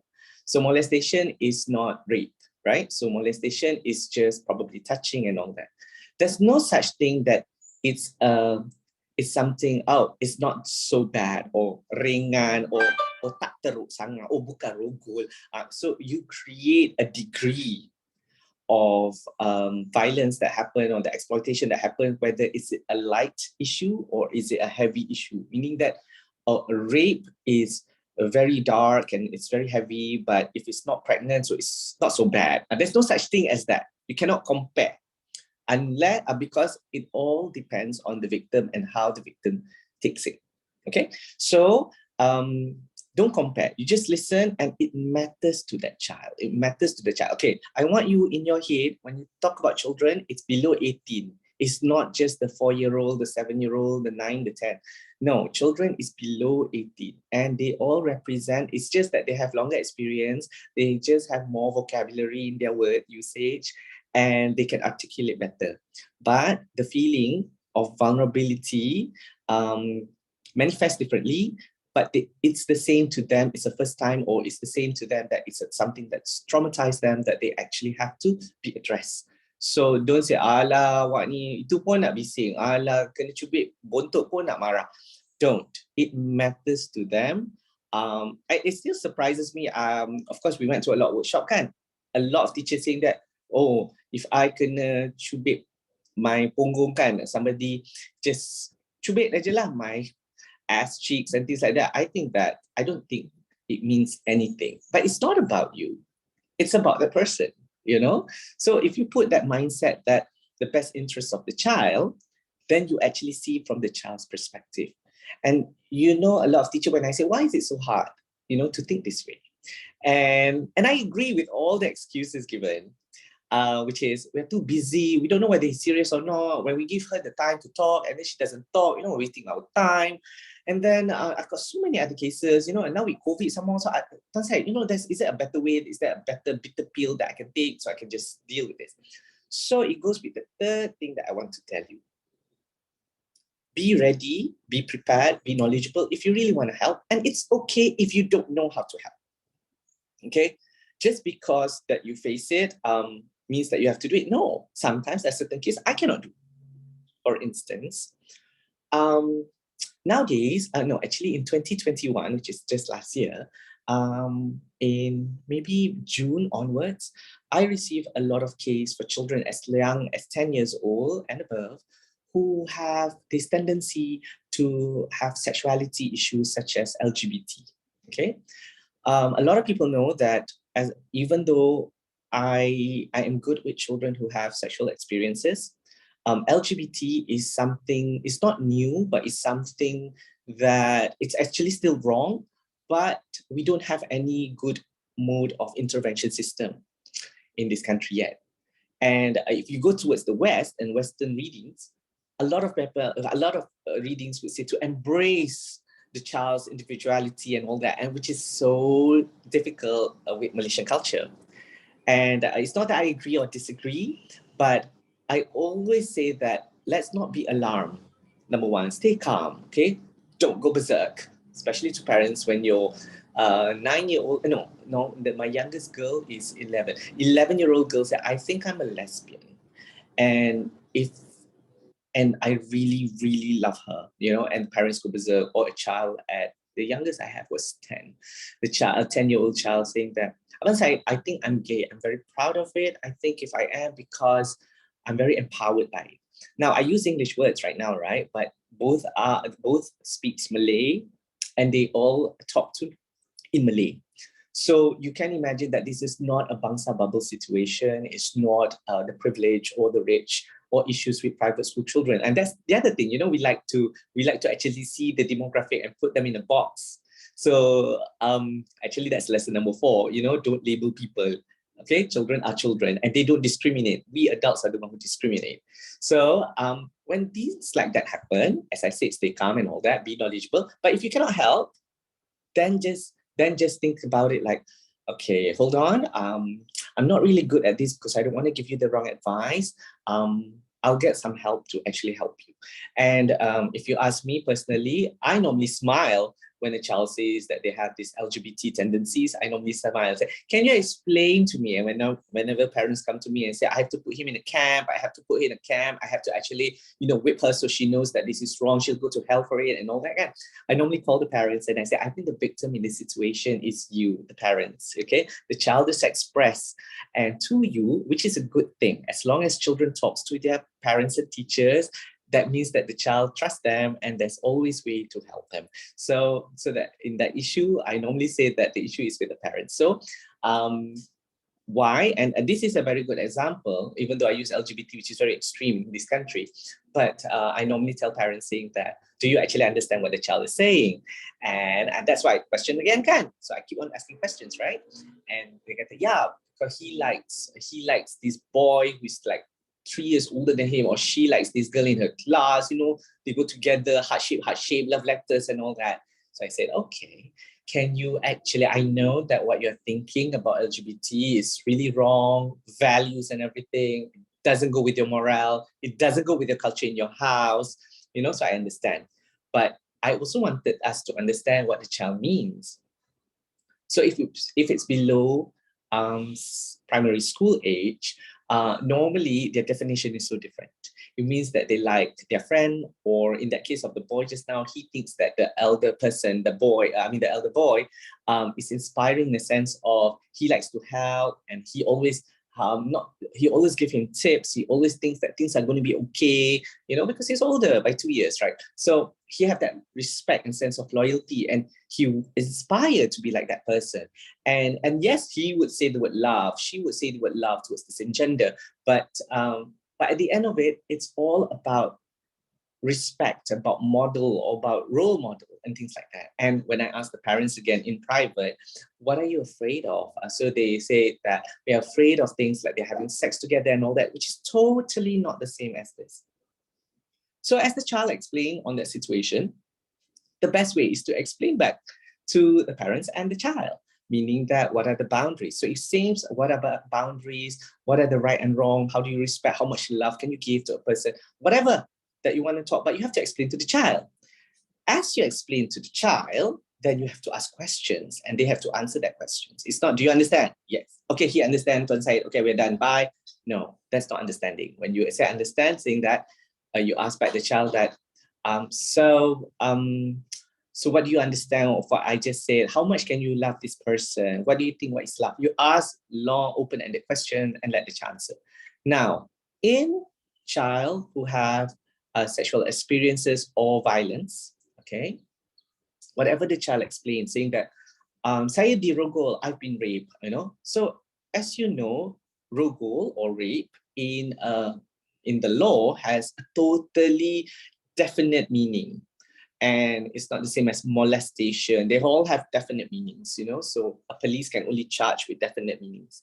So then you ask, okay, I know a lot of people say, by who? You know, and that is not the main question. So the main question is, what do you mean that you've been raped? What do you mean? You know, so some of it can even be, no, the person draw me in a cartoon form, and then he just draw, and then he just draw him, and then he said that I fuck you, you know, so that is not rape, you know. So that's one thing that you ask back, how can they actually explain to you so you would understand their main concern. You know, we are not investigators. Please remember that we are not investigators. We are there for the child to actually disclose to us on what is the issue that she wants to talk about. Okay, and so when you hear that and you've talked about it, you ask and they explain, then you can understand, okay, I see, okay, this is really wrong and all that. Now, situation may be more complex if it happens between family members, kan? Incest.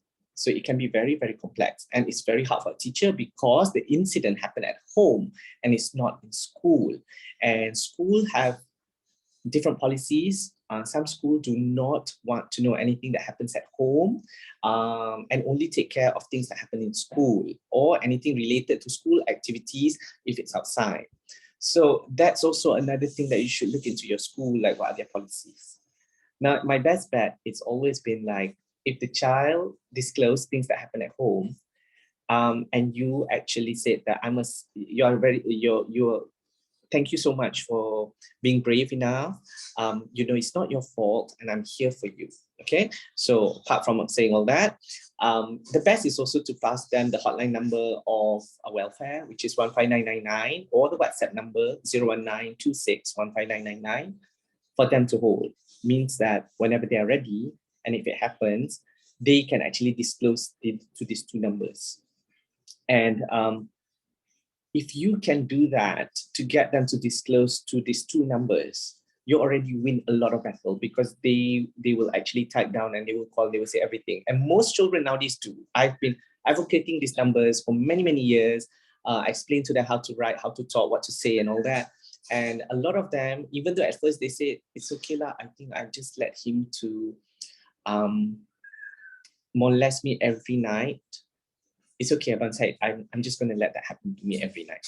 And you know how it feels like when you get molested every night. And no, I don't answer that. I don't think we understand. But when I first get that kind of response, and I was thinking, okay, means that you're not ready.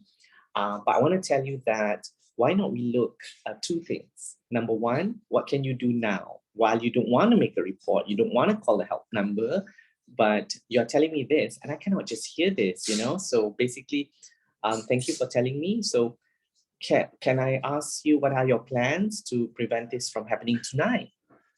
As simple as that. And you cannot let a child sometimes say that, never mind, I just close my eyes and act as if nothing happened and let him do whatever he wants to do to me. So I said, does that make you happy? No, it's not, but there's nothing else that can do. Well, let's see, what can you do? Why not we create options? Apart from calling numbers or calling the police, and you don't want that person that you care about and respect to be taken to custody, can? So why not we think of something else? So, and let them participate in this. So for that boy who was molested every night for quite some time, but when he disclosed to me, it was already the 3rd month, and he thought that nobody would believe him. So that was the main issue, kan? And I said, I believe him, but I said that this is the right way and the best way, but you don't want to follow that. It's okay, you're not ready, it's fine, I'm not blaming you, and it's okay. So we find ways on how to prevent that from happening that night. So he wrote together, we actually said that, lock the door. Okay, let's lock the door. And he was thinking like, I think I do, but okay, never mind, lock the door. Ask him to write. So he wrote, lock the door. And then what else? Let's say the door is locked, but he still can open. Oh yeah, can also. Okay, fine. What else? So we wrote about 5 or 6 ideas, And the last one was the most bizarre one. I know that one. I will tell you later. But I said that don't do this one yet. Why not you do the others first? And but this is the communication part, you see. And he actually tried all that. After about 2 weeks, he called me up and he said that some of it worked, but he still tried to come into my room, and I cannot. I tried to scream, but he actually closed my mouth, and it's more scary when it's like that. Okay, so it doesn't help. So in the end, he actually put some. So he actually peed in the toilet, and he collected his pee. And he actually put it, rub it on his private parts and on the thigh. And he did that for 4 days. And so the first night, he still got molested. And then the second, third night, he didn't. The fourth night also, he didn't. So he came to me and said that it works.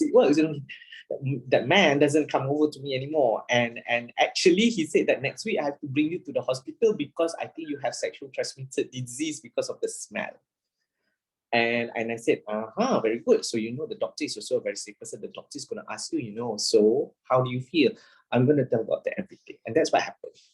So it didn't come to me, but we prepare them to be empowered in that, we just become a confidant at that part. And a lot of teachers, I understand, and the teachers are not mandatory to make reporting. So don't worry about that. And even though you make the report, also you are protected by the law. Okay, but the hard part is you're not protected by the social ills, meaning that the parents, the social media, you're not protected by that, and that's the part that a lot of teachers felt that I know it's protected, but it's not really that 100% protected, so it's a lot of issues. So this is the part that I would like to explain to you, that on the ground, whenever we train new people, whether I train people on the phone according to a case, and it's very slow, it looks very slow to get them ready, it's hard. Now, I would like there's 2 more points that I wanted to share before my Q&A session here. Please don't get bored with me yet. Number one is a lot of people say that we should push until the child report, because if we don't report it, then that person, the perpetrator, can do it to other people, right? So I want you to understand this thing. A child who has gone through such traumatic experience like this needs to be saved first. The priority is about the child himself. And he was not supposed to be a subject to make a report so that others are protected. He's just a child who needs to be protected first. If he's ready, he will make a report to prevent happening to others. But you have to understand that he needs to be protected first. He needs to be rehabilitated first, and he needs to be put out of harm before he becomes a hero for others. So that's why when they are really ready to make a report, nothing bothers them. Nothing about what, oh, JKM will take you away, or you'll be ostracized by your family, or nobody's going to believe you and things like that, right? But because if he's ready and empowered, then he will be ready to stand on his own. Okay, now, what will happen, honestly, if they don't make a report and they don't do anything at all? Okay, 2 weeks ago, I received a case that he was raped and sodomized in school by his teacher. So he made a report and nothing happened, you know. So he did make a report, but nothing happened. And he thought nobody believed him. And it was just because there was not enough evidence, actually. That doesn't mean that the police doesn't believe him, but it's just that the chances of being charged is very, very low in this country anyway. So anyway, in the world, actually. So unfortunately, after, I think about 2 years after that, so he's out from school. I think he's out from school with SPM and all that. He actually contracted HIV. And when he told me about it, he blames the teacher, everything on that. But at the same time, I know that I told him that I asked him thing that, you know, we believe you, right? So I say yes. And I say, what's the problem? It's not what's the problem, you know, but it was more like I just keep quiet because he just know about his HIV status. And he said that I know what he did to me was wrong. And one part of me saying that since he's not convicted, so means that maybe I'm the one who's to be blamed. So I just let things happen to me. So he didn't become a male prostitute, but in a way that he just let things happen when it happened to him, you know. So it's very difficult for him, you know. So one thing is that can happen, okay. And the other thing is the child might like it of this experience that happened to them, boy or girl, and might actually be doing it to others. That's why when a child victim report, it's not over for the child. It's just the starting. So you have to understand, we don't talk about the molestation or the rape anymore, but we talk about making better choices, forgiving yourself, and actually believe that they have a journey to achieve the highest potential in their life. So that is why a child victim, if it's already happened, I know that we all poor him, kesian and all that, that doesn't help them. It's actually to make them so empowered, is to actually make them very, very, very busy with life. Okay, I'll give an example. My youngest girl who got pregnant was 9 years old. So she was put in a home. We saved her, she put in a home, the baby was given away. By the time she was 13, she was returned back to the mom because she's a bit older.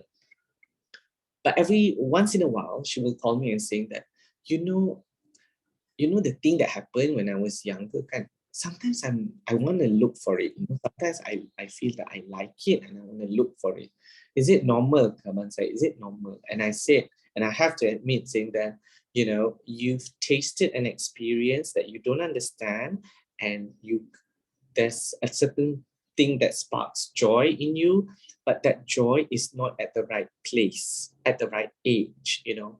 So, and that this is your test on things.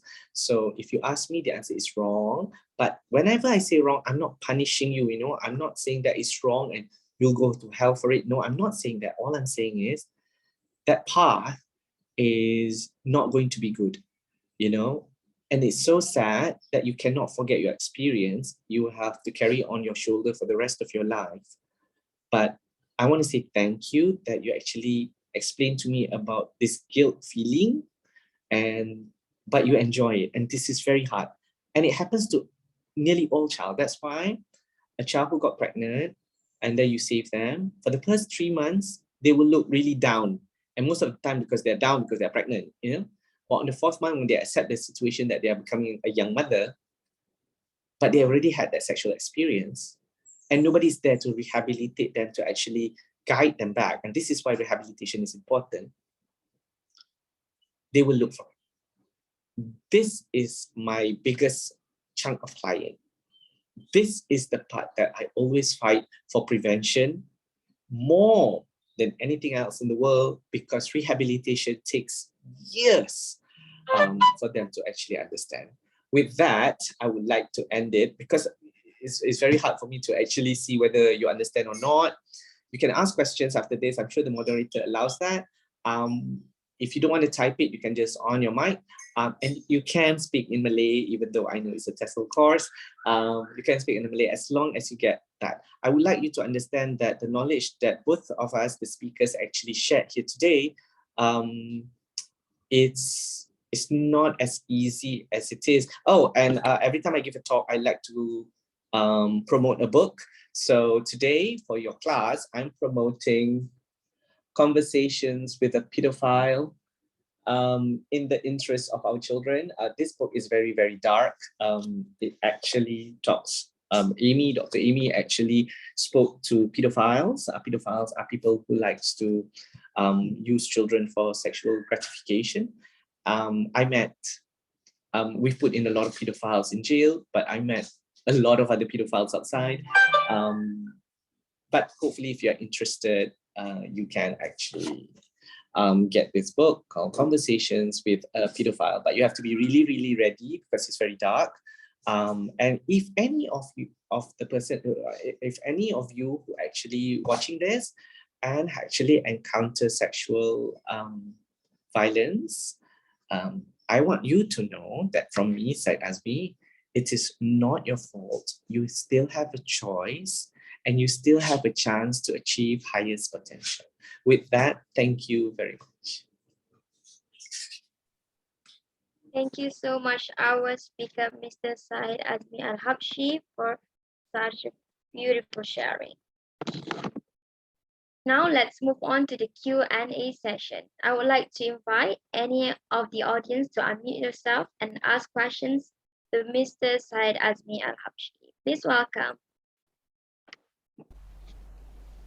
Assalamualaikum, Tuan Syed Azmi. This is Dr. Azlina.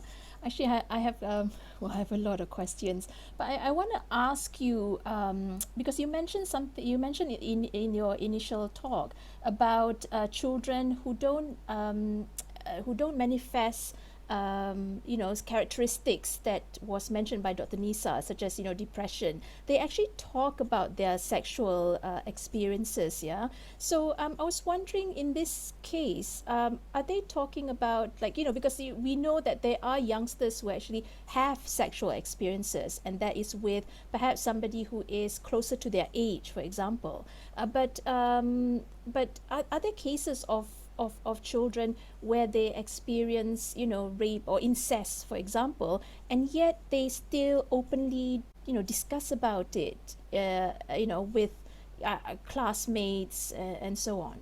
Okay, so for incest, which is a different kind of case, right? Yes, they do tell, but they also are very cautious, because incest, as we know, is mostly father, uncle, brother, grandfather, stepfather, neighbors, okay?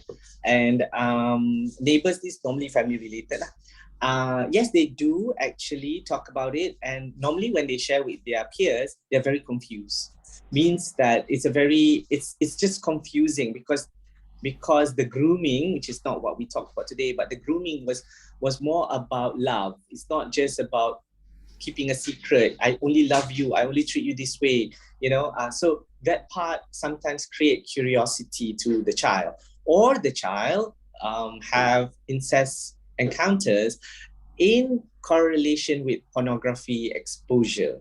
So that is also a part that they will share, because they cannot share with their father, meaning that if they have sexual intercourse with father, they don't share with other children. Normally children like this is about 9, 8, but if there's a form of pornography, to them it's a screen time, it's actually TV or phone. So that is something that they can share with their peers, right? Because your home also have TV, your home also have that, and that's how they actually talk.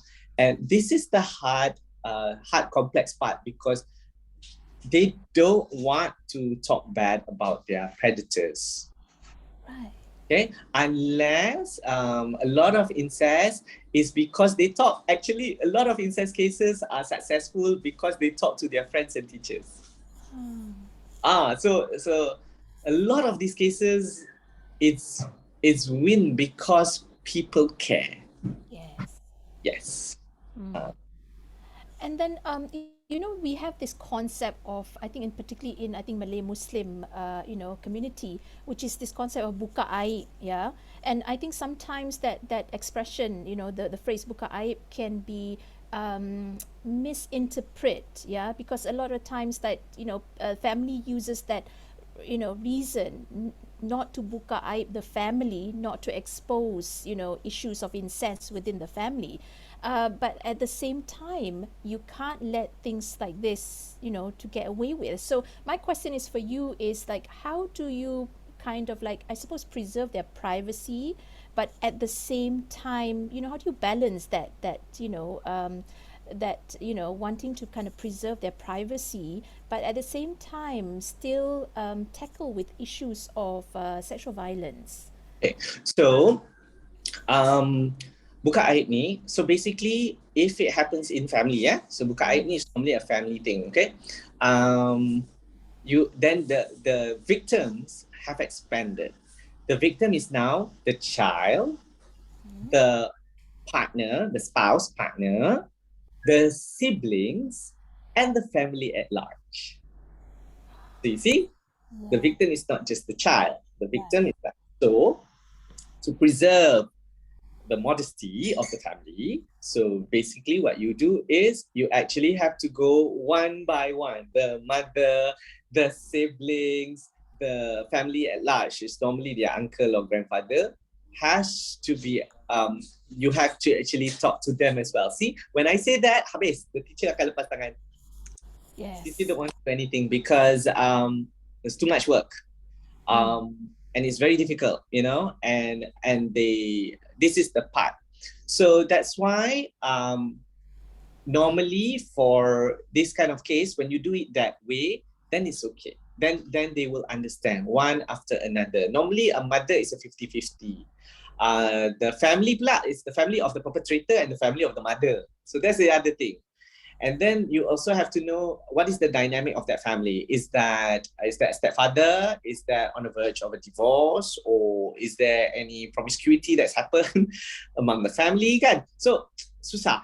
Susah in the sense of there's so many issues to tackle. And it becomes a very big adult issues. So if it happened to a point of rape, and normally the child is sent to the hospital, so the doctor will take over terus and the doctor will make a report. So in regardless of all these other things. But as a teacher, because we are at school, they know our home address, they know where we do, what we do and all that. So it becomes a bit difficult. But if the question that you asked me just now, how do you tackle about preserving modesty of a family? So I think I've answered that question, meaning that the layer of victims is a lot and you actually have to go through every layer.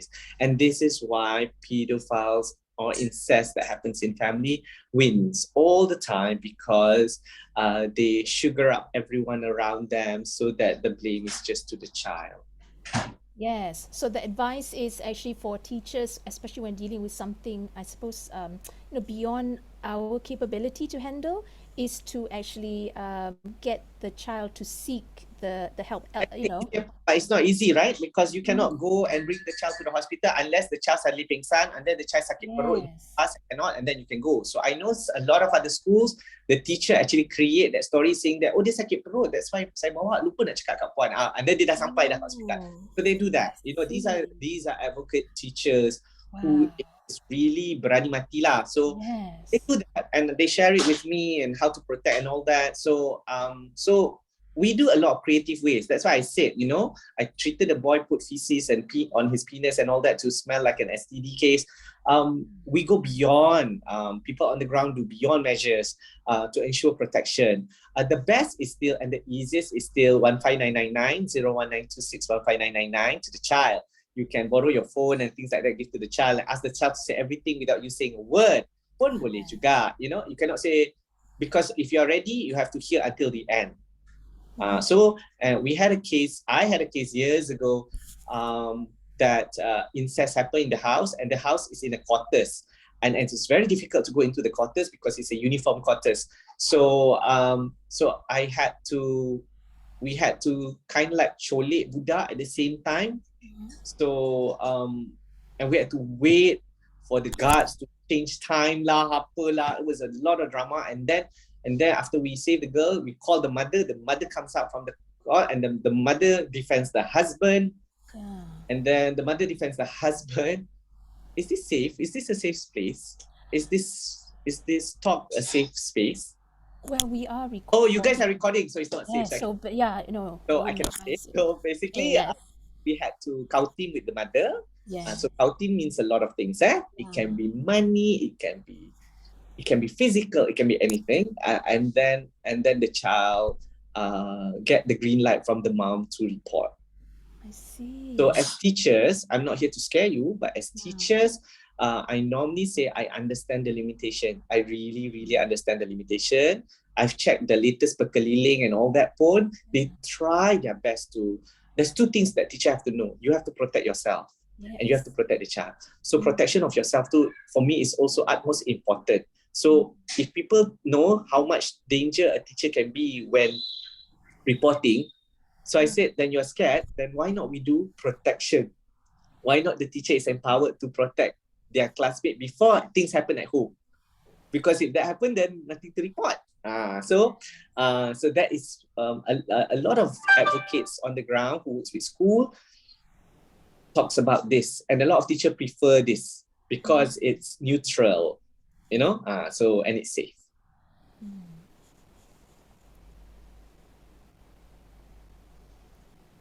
Okay, I really hope the student asks me questions because it's not easy to do.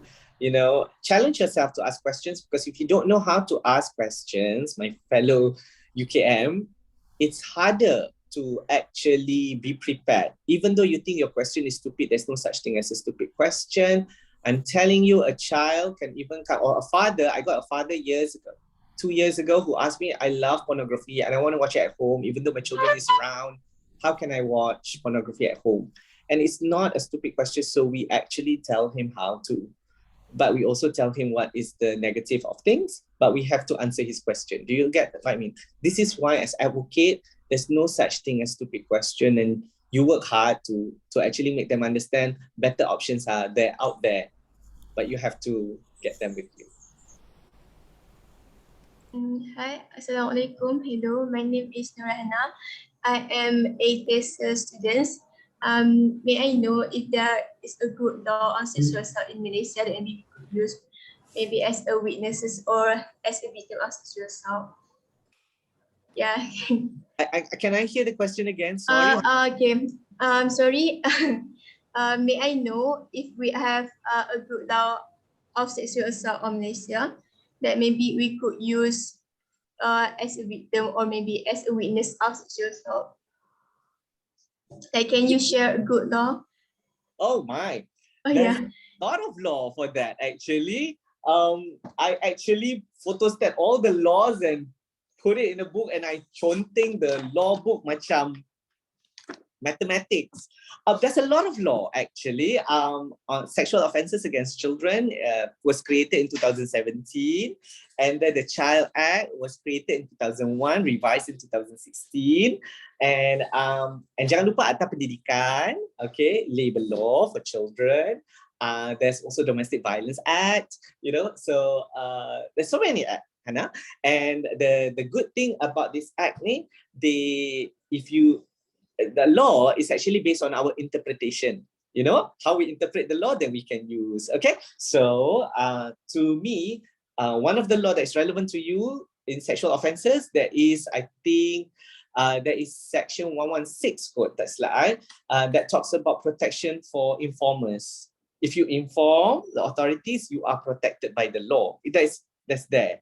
And there's only 3 mandatory reporters: a doctor, a childcare minder, and parents.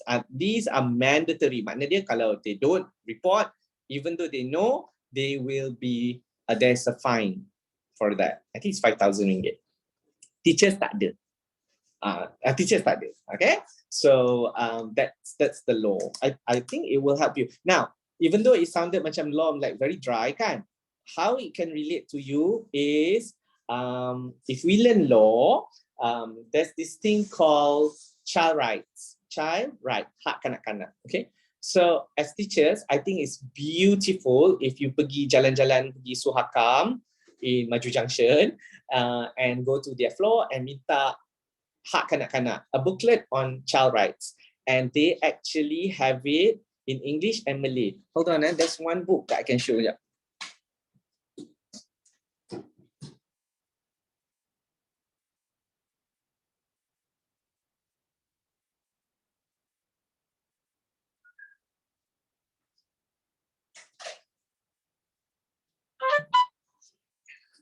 And the Suhakam with Kementerian Pendidikan, they create module hak asasi manusia for lower school, lower primary school, and they also have for secondary school. So this one, they talk about all the modules and whatnot, is the basis of how law is created.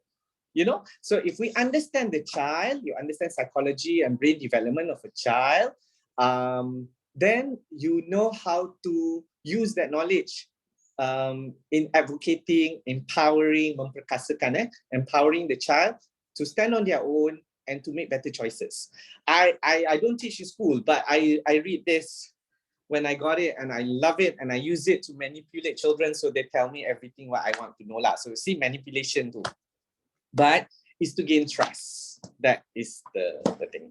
Hopefully that helps to answer your question. And it looks like you're in a cooperasi, and it looks Yeah.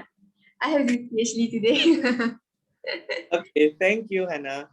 Okay, thank you very much. Assalamualaikum, Mr. Azmi. This is Helmi speaking. I just want to ask you a quick question. When we talk about spreading the word in a form of education, sometimes we do have modules. But do you agree with me when I say that we need a constructive measure on our subject or course, or perhaps in primary or secondary, like a sex education constructive subject? Because it is still something that is happening. I mean, like, you have to read the modules in order for you to know. You have to attend this session for you to understand what is sexual violence is, what is the molestation, anything. But for some reason, do we need this in our education, the sex education, in terms of knowing, safe and unsafe body touches, physical health, and so on? Do we need it? What do you think of it? Okay. Well, the right term right now is sexuality education, and it's not sex education. Okay, first, Helmi, I just would like to share lah.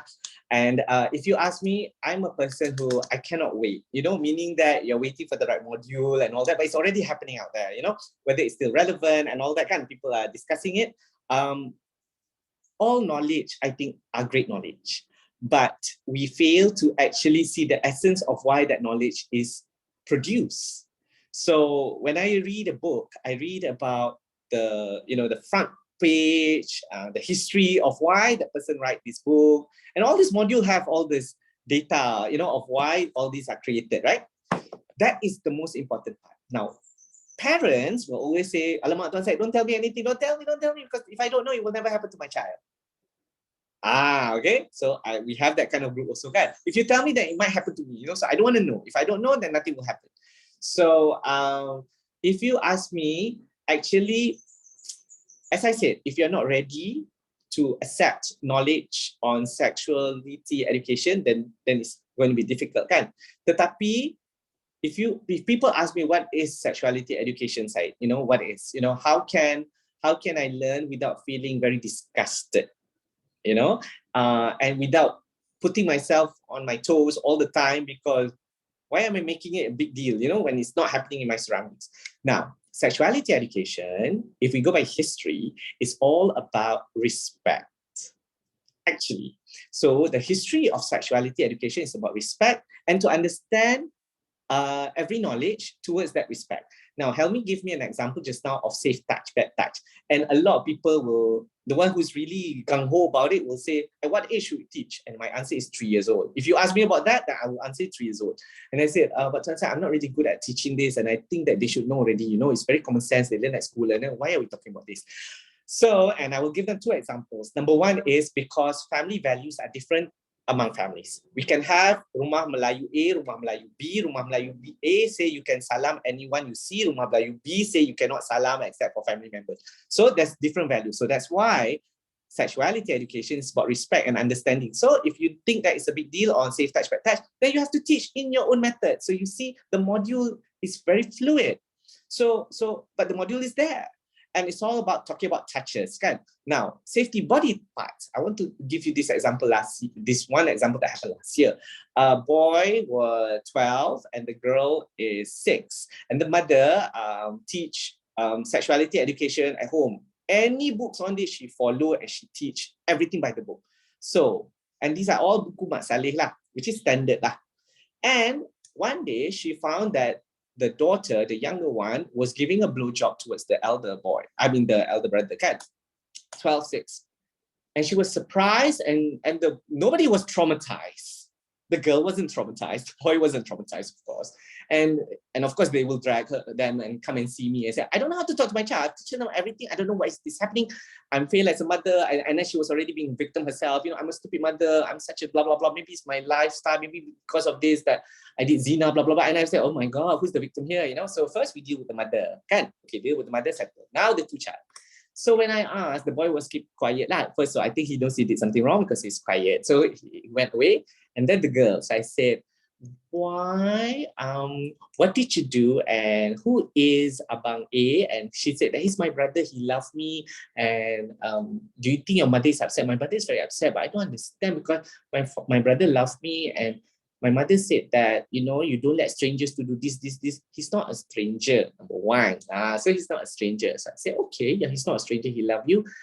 So let's see, I know what you did, and it's fine. I'm not upset, but I want you to understand why your mom is upset. This is sexuality education. Look at this. Ooh, you learn about safe touch, bad touch. Yes. Complete. And then I asked this question: what is the function of your mouth? And she said to eat, to drink, to talk, to shout, to spit. So she was giving anything she can do with the mouth.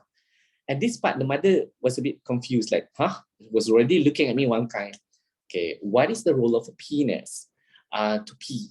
Okay, so she doesn't learn about sexuality, sexual stuff yet. To pee. Okay, so the penis produces something dirty like a pee, right? So why would you want to put something dirty in your mouth? And then she said, I think my brother is trying to trick me, right? So mean. And she went on like that, And I said, okay, now you know. So that is sexuality education, help me. Yeah, I got it. Thank you, Mr. Azmi. Just a bit. Some of the teachers might slip through on their content. What happened to our 17-year-old Malaysian girl. I don't want to mention her name, but I think you know about Ain. Okay. I have any 17-year-old girls. Yeah, sorry. So some of the teachers, they might slip their content. So of course they want to educate people. We integrated a sexual, all this sexuality education in our subjects, but then it is not comprises of all. So what do you think of that? Yeah. Right. Let me say this. So what happened after what happened to Ain? The only thing that worries me is how do we protect our teachers? I was thinking, okay, so that was the question. So we create a lot of other things, So in that module, whenever we have a module, there is a thing of the pelaksanaan and all that, right? So what is the one before this? So we found out that we have to actually inform that this is a safe place and inform that if anybody is uneasy, like a certain group of test group that we did was you have to blink your eyes. So they all look in front. So if you're uneasy, blink your eyes. So they all blink. So we know, okay, there are 3 students who is not comfortable. So we know the level and limit of how to. The teachers have great intentions. I honestly, I want to tell you that they have great intentions, but there's also ego, so ego can easily be bruised as well. So we have to understand that in the room of seeking knowledge, asking questions can also be a bit, it's like a bullet sometimes, kan? Tapi but the muqaddimah, the introduction of things in class. That's why I said, if there's any victims in this, I would like to apologize and kan? Because that's how I see the safe space is, So it's not wrong for that teacher, but it's a learning process. I think that learning process needs to be embraced. Failure needs to be embraced. Like mistakes do happen, but there's a lot of other ways that we can improve. If not, then we create rules, kan? Look at the latest perkeliling on tak boleh jeling, tak boleh tinggi suara. That doesn't help this education when you create, when you limit things. And that one I don't agree also with the Kementerian. Faham tak? Even though I met Ain and all that, right? I understand, but you cannot limit the mind to expand, to ask questions, to blow it up, if we have this kind of cell-minded rules. So to safeguard it, like I asked Dr. Azlida, right, many times, is this a safe space? Is this a safe space? Because I need to know, right? And I create that mukaddimah. I can go blasted all sexual asset stories, kan, to gain fame, kan? But that's not the aim, right? The aim is for you to understand the seriousness of this subject and conversations, right? So then you get it, because it's not about me, right? It's about you getting the information. If I put everything very blatantly bland, right? And I said that, our country, the blah, blah, blah, the religion, or you wouldn't want to listen to it. Or if I have a moderator and say, can you define what is sexual violence? You can Google. You don't want to listen to me saying that. You want to listen on how we can manage expectations, manage trauma, and manage crisis. My job is, I only meet with people in crisis. But after doing it so long, how do we prevent it? And the same question that what Helmi is saying, how do we prevent from knowledge being manipulated into issues that is not there to begin with, but it's about trying to understand. So, but again, in this part, the ego also has to be lowered lah. And I think in that instances, the mistake happened on that particular day was normally in that class, there's two teachers in one class, a male teacher and a female teacher. But that didn't happen because the female teacher was out, So all these things should be put in place, right? To elak fitnah. Would that help to answer your question? Yes, got it. Thank you so much, Mr. Azmi. Good morning, Tuan Syed Azmi. I'm Paramjit. Yes. I'm just curious, actually. Based on your experience, like you said, can this praise, meaning the victims, in time become predators? Okay. Based on your own experience, the answer is, oh my God, I think it was just that I just remember flashbacks. Oh, okay.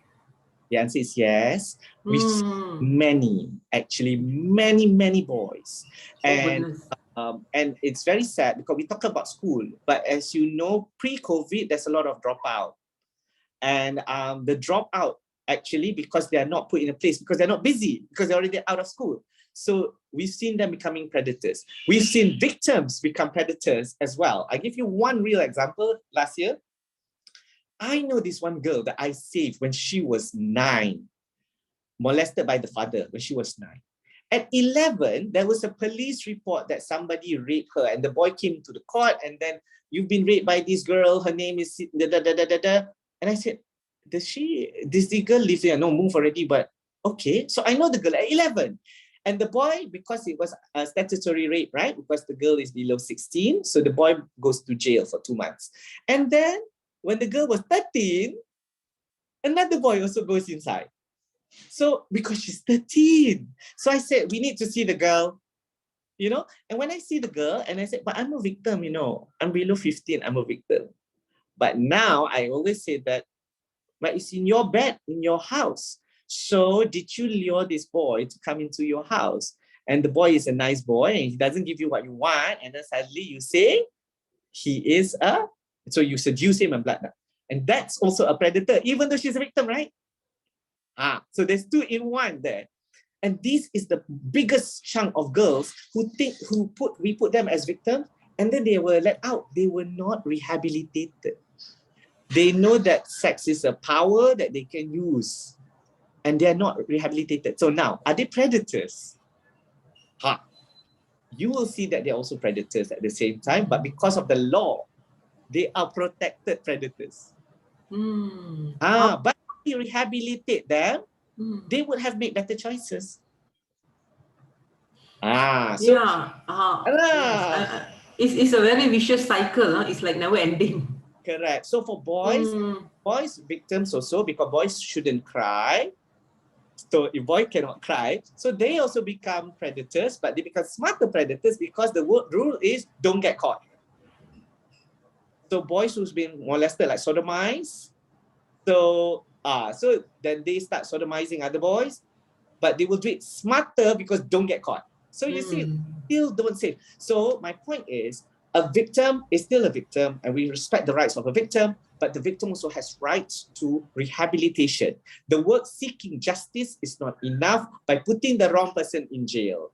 The seeking justice is also for the victim and their families to be rehabilitated to get the highest potential. You go in school and say, oh dia ni dulu pernah kena rogol. Habis. The word dulu pernah kena rogol is already put them in a mind. Right. So they had an experience, they have to live it all their life, they will never forget. And so we have to provide them a conducive area without them thinking that they were victims that way to achieve the highest potential. That is... Thank you so much. This is really an eye-opener. Thank you. Tuan Syed, can I just ask, are there now, like from your experience, right, are there now as many male victims as there are female victims? Because like normally we think of, sexual violence as occurring to women, but do you see increasing, should we, move away from that perception? As I said, I'm very, very blessed that brought up by parents who don't discriminate, meaning that, and this kind of teaching, I think is by culture. Where my parents, my mom Cantonese, my dad Melaka, but because they met and married in Scotland, so they tak pernah ajar kita orang ni asal mana. Bila orang tanya, you asal mana? And then bila I cakap, Selangor, no, you asal mana? So it's called labeling. So I would like to tell you, Dr. Azina, the relevance of that story actually is, what you know is what reported.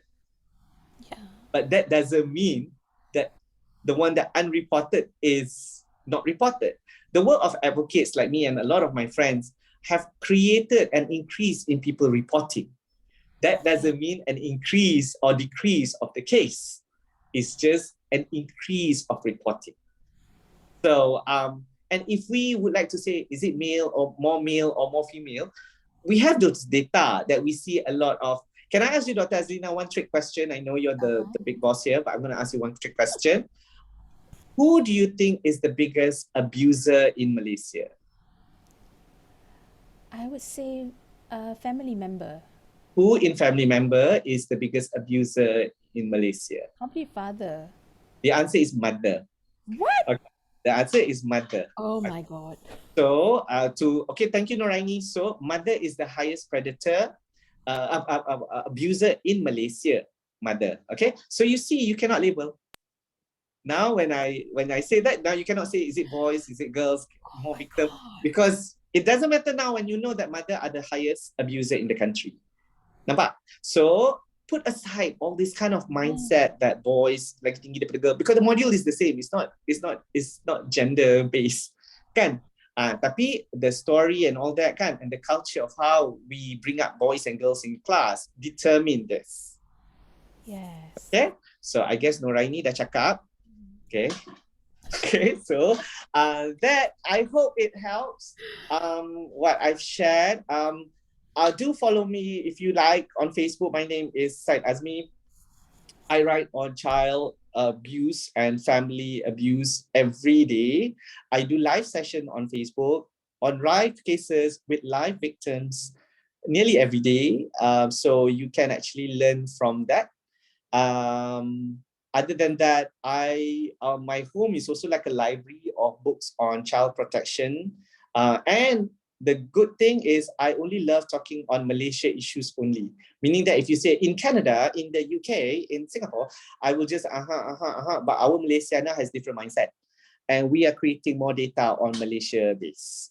And for victims or people that you know are victims, on my Facebook, there's my phone number there. I got 4 numbers. You can call any one of the numbers if you need help or advice from me. No payment, and basically confidentiality is there, so we could help you better. Please believe that you can achieve highest potential. I've seen a lot of victims who have thrived into amazing husband, amazing wife, amazing brother, achieve their goal. They don't deny that they were once victim, and it's a proven fact. If you want to be a better advocate or teacher, my advice is, if you want to check your KPI, if your student comes to you with a problem, it means you've made it. Okay, with that, thank you very much for the day. For the session, sorry.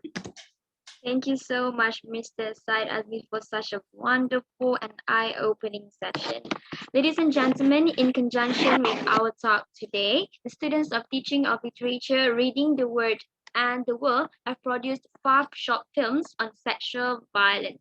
Before we announce the winner, we would like to welcome the head jury yang berusaha, Dr. Paramjit Kaur, anak perempuan saudara Singh, to give her comments on the overall quality of the short films produced by the year 2 TESL students. Please welcome. Oh, thank you so much. A very good morning to Dr. Azmina, Dr. Harwati. I think she's around, is it? And first of all, I would like to thank all of you for actually inviting me to become a jury on this excellent platform of showcase of short films. I was taken aback and amazed, definitely. Okay, and the session this morning even blew me away. So this is really, really interesting. Thank you, Azlina, for bringing me on board. The session by Dr. Nissa and Tuan Syed opened our view and perspectives to so many things. I don't know about you all, but I thought I had goosebumps listening to Dr. Tuan Syed just now, and I realized that I'm actually ill-equipped in many things, So thank you so much, for this wonderful sharing session. Okay, coming back to the short films, okay, I would like to say to all the students, well done. You have made your lecturer proud. Congratulations to all of you, for being able to produce meaningful short films on sexual violence, harassment, and I know you had a lot of challenges and difficulties in coming up with the short films, but and you had limitations too, but the ability to bring your ideas alive from pen to paper to digital screen is a feat by itself. Okay, this is for you history making, and definitely it has given you opportunity for self-development and growth in the future. Okay, and what I found so interesting about the short films, because they are so relevant to what is happening today, to what bringing back to what Dr. Nissa and Tuan Syed discussed just now. So you can see that how at the end all this comes together. So I can see it now. I can see the big picture finally. Okay, because earlier I was just seeing the short films. Now I understand. Okay, what was this whole project all about? Okay, so it is definitely very impactful. Okay, so kudos to all of you. All right, and because this platform by being able to come up with short films is definitely not easy, but it has given you the platform to embark conversations to take place, like what happened today, so this is a stepping stone, and if you have done that, you are all winners. All right, okay, and it tells us about the damaging effects of what can happen if we do not play our role, yeah, as individuals, as family members, whatever, all like the characters that you portrayed in your short films. If we do not step up, then we can see, or we will further see in the future, all those things that Tuan Syed shared with us just now.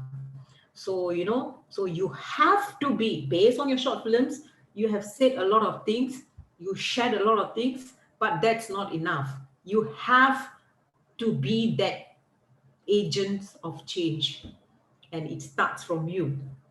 Yeah, and I think the first step is already taken by you producing the short films. Yeah, so I feel that the theme, let's talk, is so apt, so apt, because it is not the time to be silent now.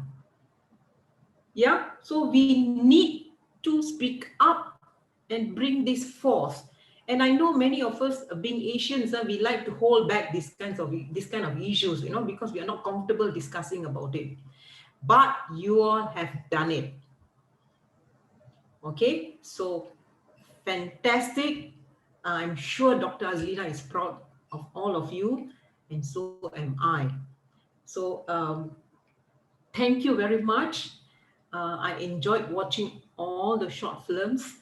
Yeah, and make sure you keep this in your portfolio.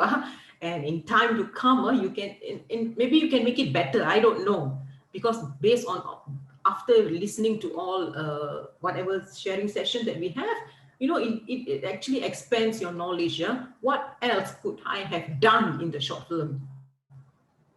Okay, so that the message is clearer. Okay, so thank you so much. It has been indeed an honor. Yeah, so I think that's it. I want to know who is the winner. Yeah, so thank you so much. Sorry, I'm so dramatic. I am like that. And I know I'm so sorry about my bad lighting. I hope you don't think I'm an angel. You can see so many the glare behind me. I'm not. Okay, so thank you so much.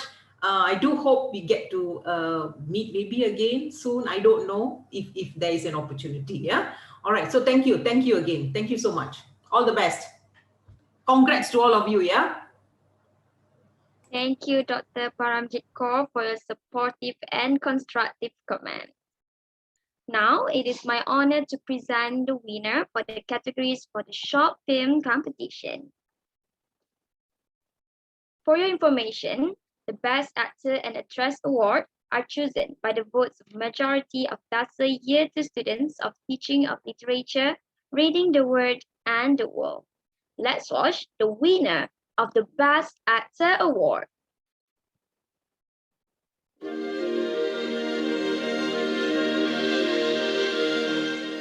Assure you to go back to sleep. Raymond feels most all his rationality. Do you know you look like your mom? Syed lost his job and has tons of bills. Muhammad Daniel bin Muhammad Zaini as Raymond in Zoe the Cactus. Congratulations.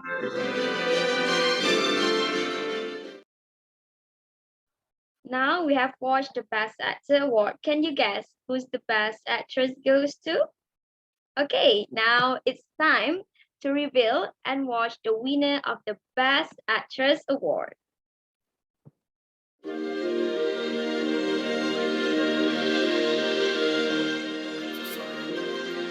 big deal. I came here. It's coming back. Look, I 100,000 times that I'm so fearful. I can't contact with him. Congratulations, Stanley Chin as Zoe from Zoe the Cactus. Well deserved. Now is the time for the most awaited moment, which is the category the Best Short Film. Let's watch who's the winner is. Let's reveal.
The winner is Come Back Home from El Miedo Production. Congratulations.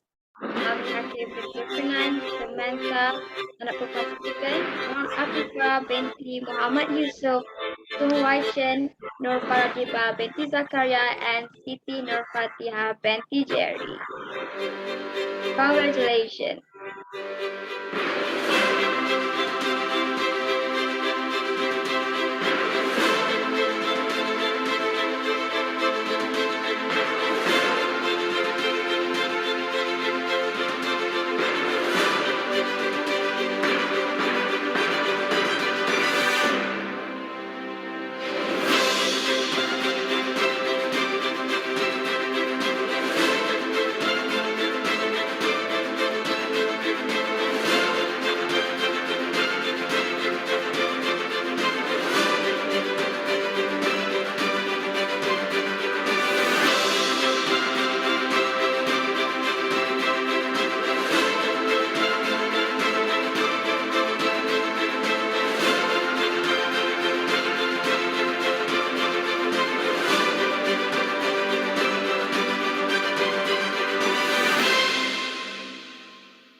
Congratulations to all amazing winners and participants. It is amazing to see everyone showing their creativity in the making of these short films despite the limitations they have had to go through. Now, let's celebrate the winner of the short film by watching their masterpiece. Ladies and gentlemen, Come Back Home. This just in, another kidnapping case in the Wangsa Maju area has been reported by the police as of yesterday, which makes it 15 cases in the past month. We urge parents and guardians to keep an eye out on their children at all times and never leave them alone no matter what time of the day it is. The suspect reportedly wears dark clothes and usually targets children of all ages. So once again, we urge you to look after your children at all times. This is Daniel reporting from UKM News. Be aware and stay safe.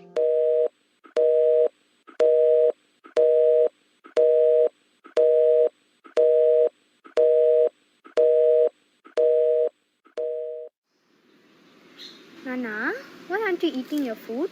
Do you not like the food? It's nothing, Mom. Come on, honey. You can tell us what's bothering you. Promise me you won't get mad? Of course, sweetie. Now, let's see what's stopping my daughter from eating her food. Okay, actually, I saw some kids eating cup noodles on the way here.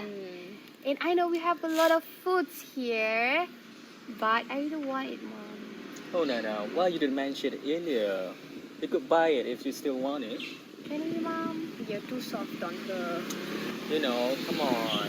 One cup noodle won't do any damage. Fine, only these ones. You can go with Dad, and I'll stay here and watch our belongings, okay? Okay, thank you.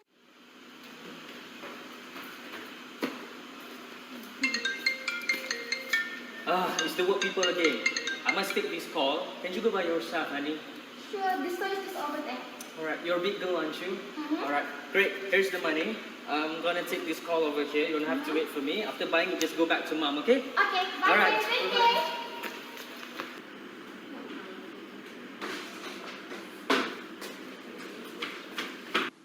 Hello, how can I help you? Can I know where the cup noodle is? They're in the second aisle, right in the back. Oh, okay. Thank you.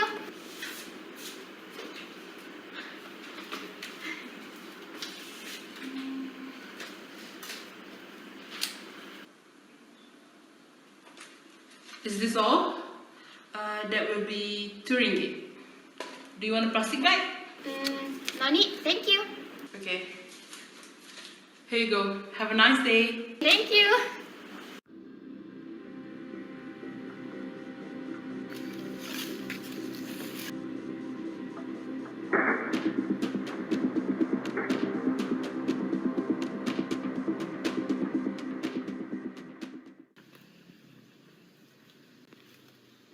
Sorry, the call took quite a while.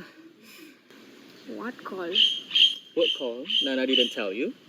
No, she went with you, remember? Wait, what? Nana isn't back yet? What do you mean by that? She wasn't with you this whole time?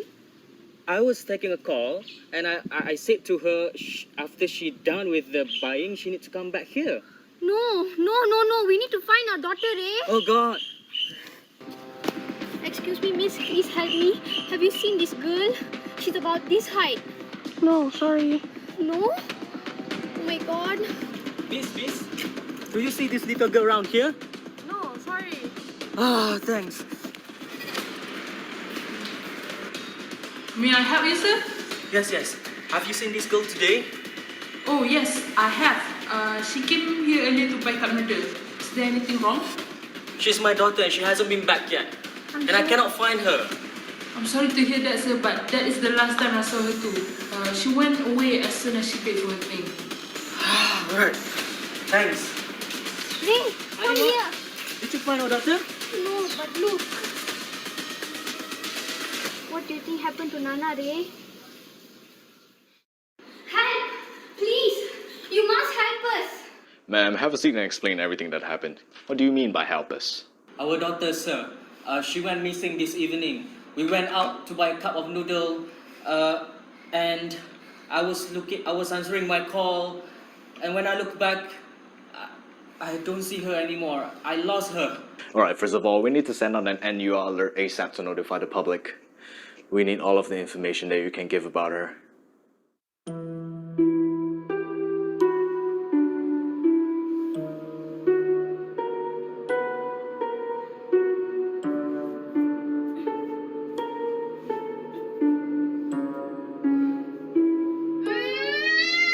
Shut up. Nobody can hear you anyway. You can cry and scream all you want because no one will be able to find you. Oh, you poor little girl. I have you all to myself.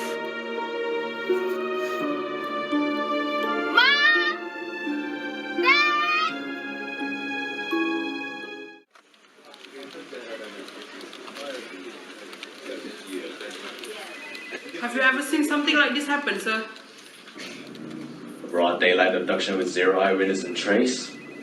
Not in my 17 years of service. This is something that terrorizes the whole country. It has been 5 days since she went missing. Do you think she's still alive? It will be a miracle if she is.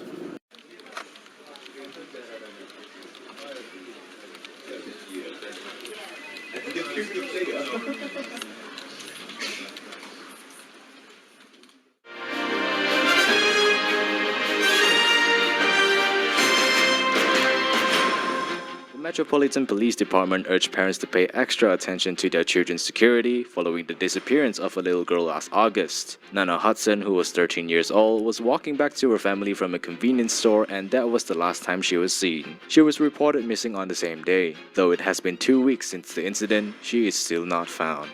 Oh my, they still haven't found the girl. That means the kidnapper's still running free. God, this world is getting more and more dangerous. But the news said it's been 2 weeks. Do you think she's still alive? What are you trying to imply here? Let's just pray now for the poor girl.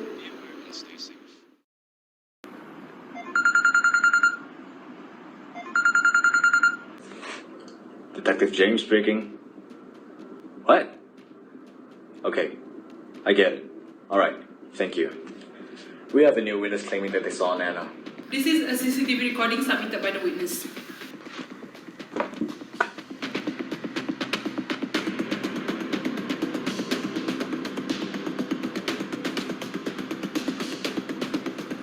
Can we track the kidnapper using the vehicle's plate number? We already did, but it's not registered, sir. And it's likely a stolen vehicle as well. God damn it. Nana, please come back home.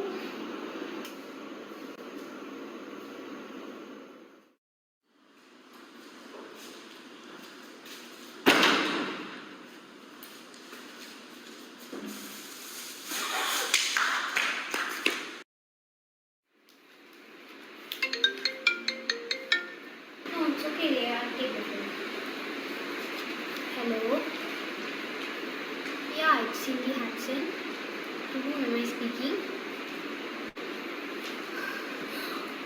What? Hey, honey, what happened?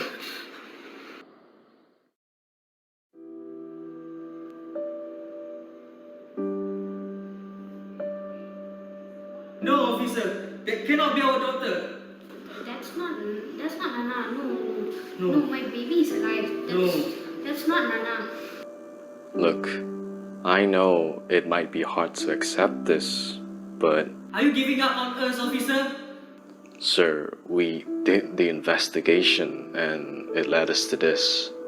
Please, at least do a DNA test just to make sure. No. You just listen to the officer.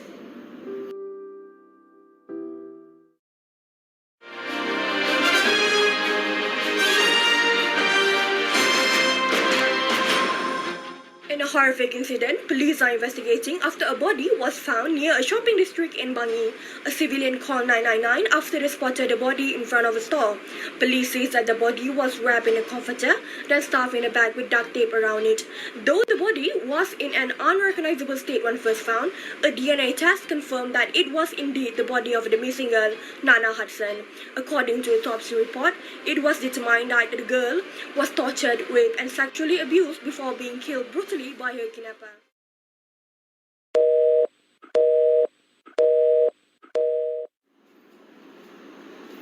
May, Yeah. is she gonna come home soon? She can't miss her 18th birthday. I don't know, honey. But we will wait for her with this.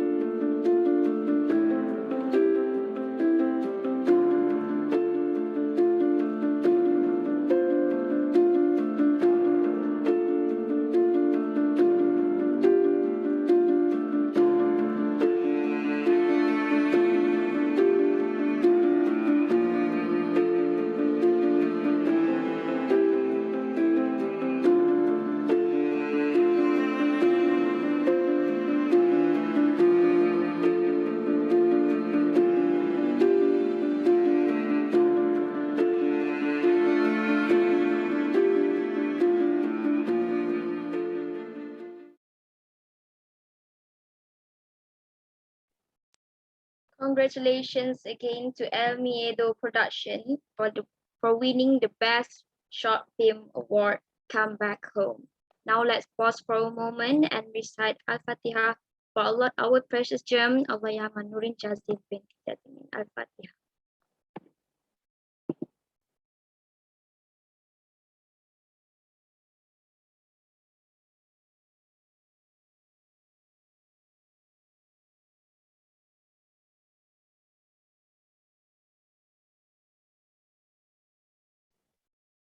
Amin, amin, ya Rabbal Alamin. We are almost at the end of our webinar today. For the memory, let's have a photography session with everyone. I would like to invite all of you to turn on your cameras and pose for the shot. Technical team, you may take over.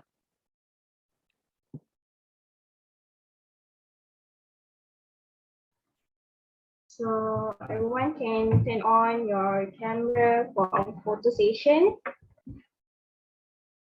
So there will be like 2 pages. So I'm going to take 2 screenshots for each page. So the first one is formal and second one is freestyle. So on the count of 3, 1, 2, 3.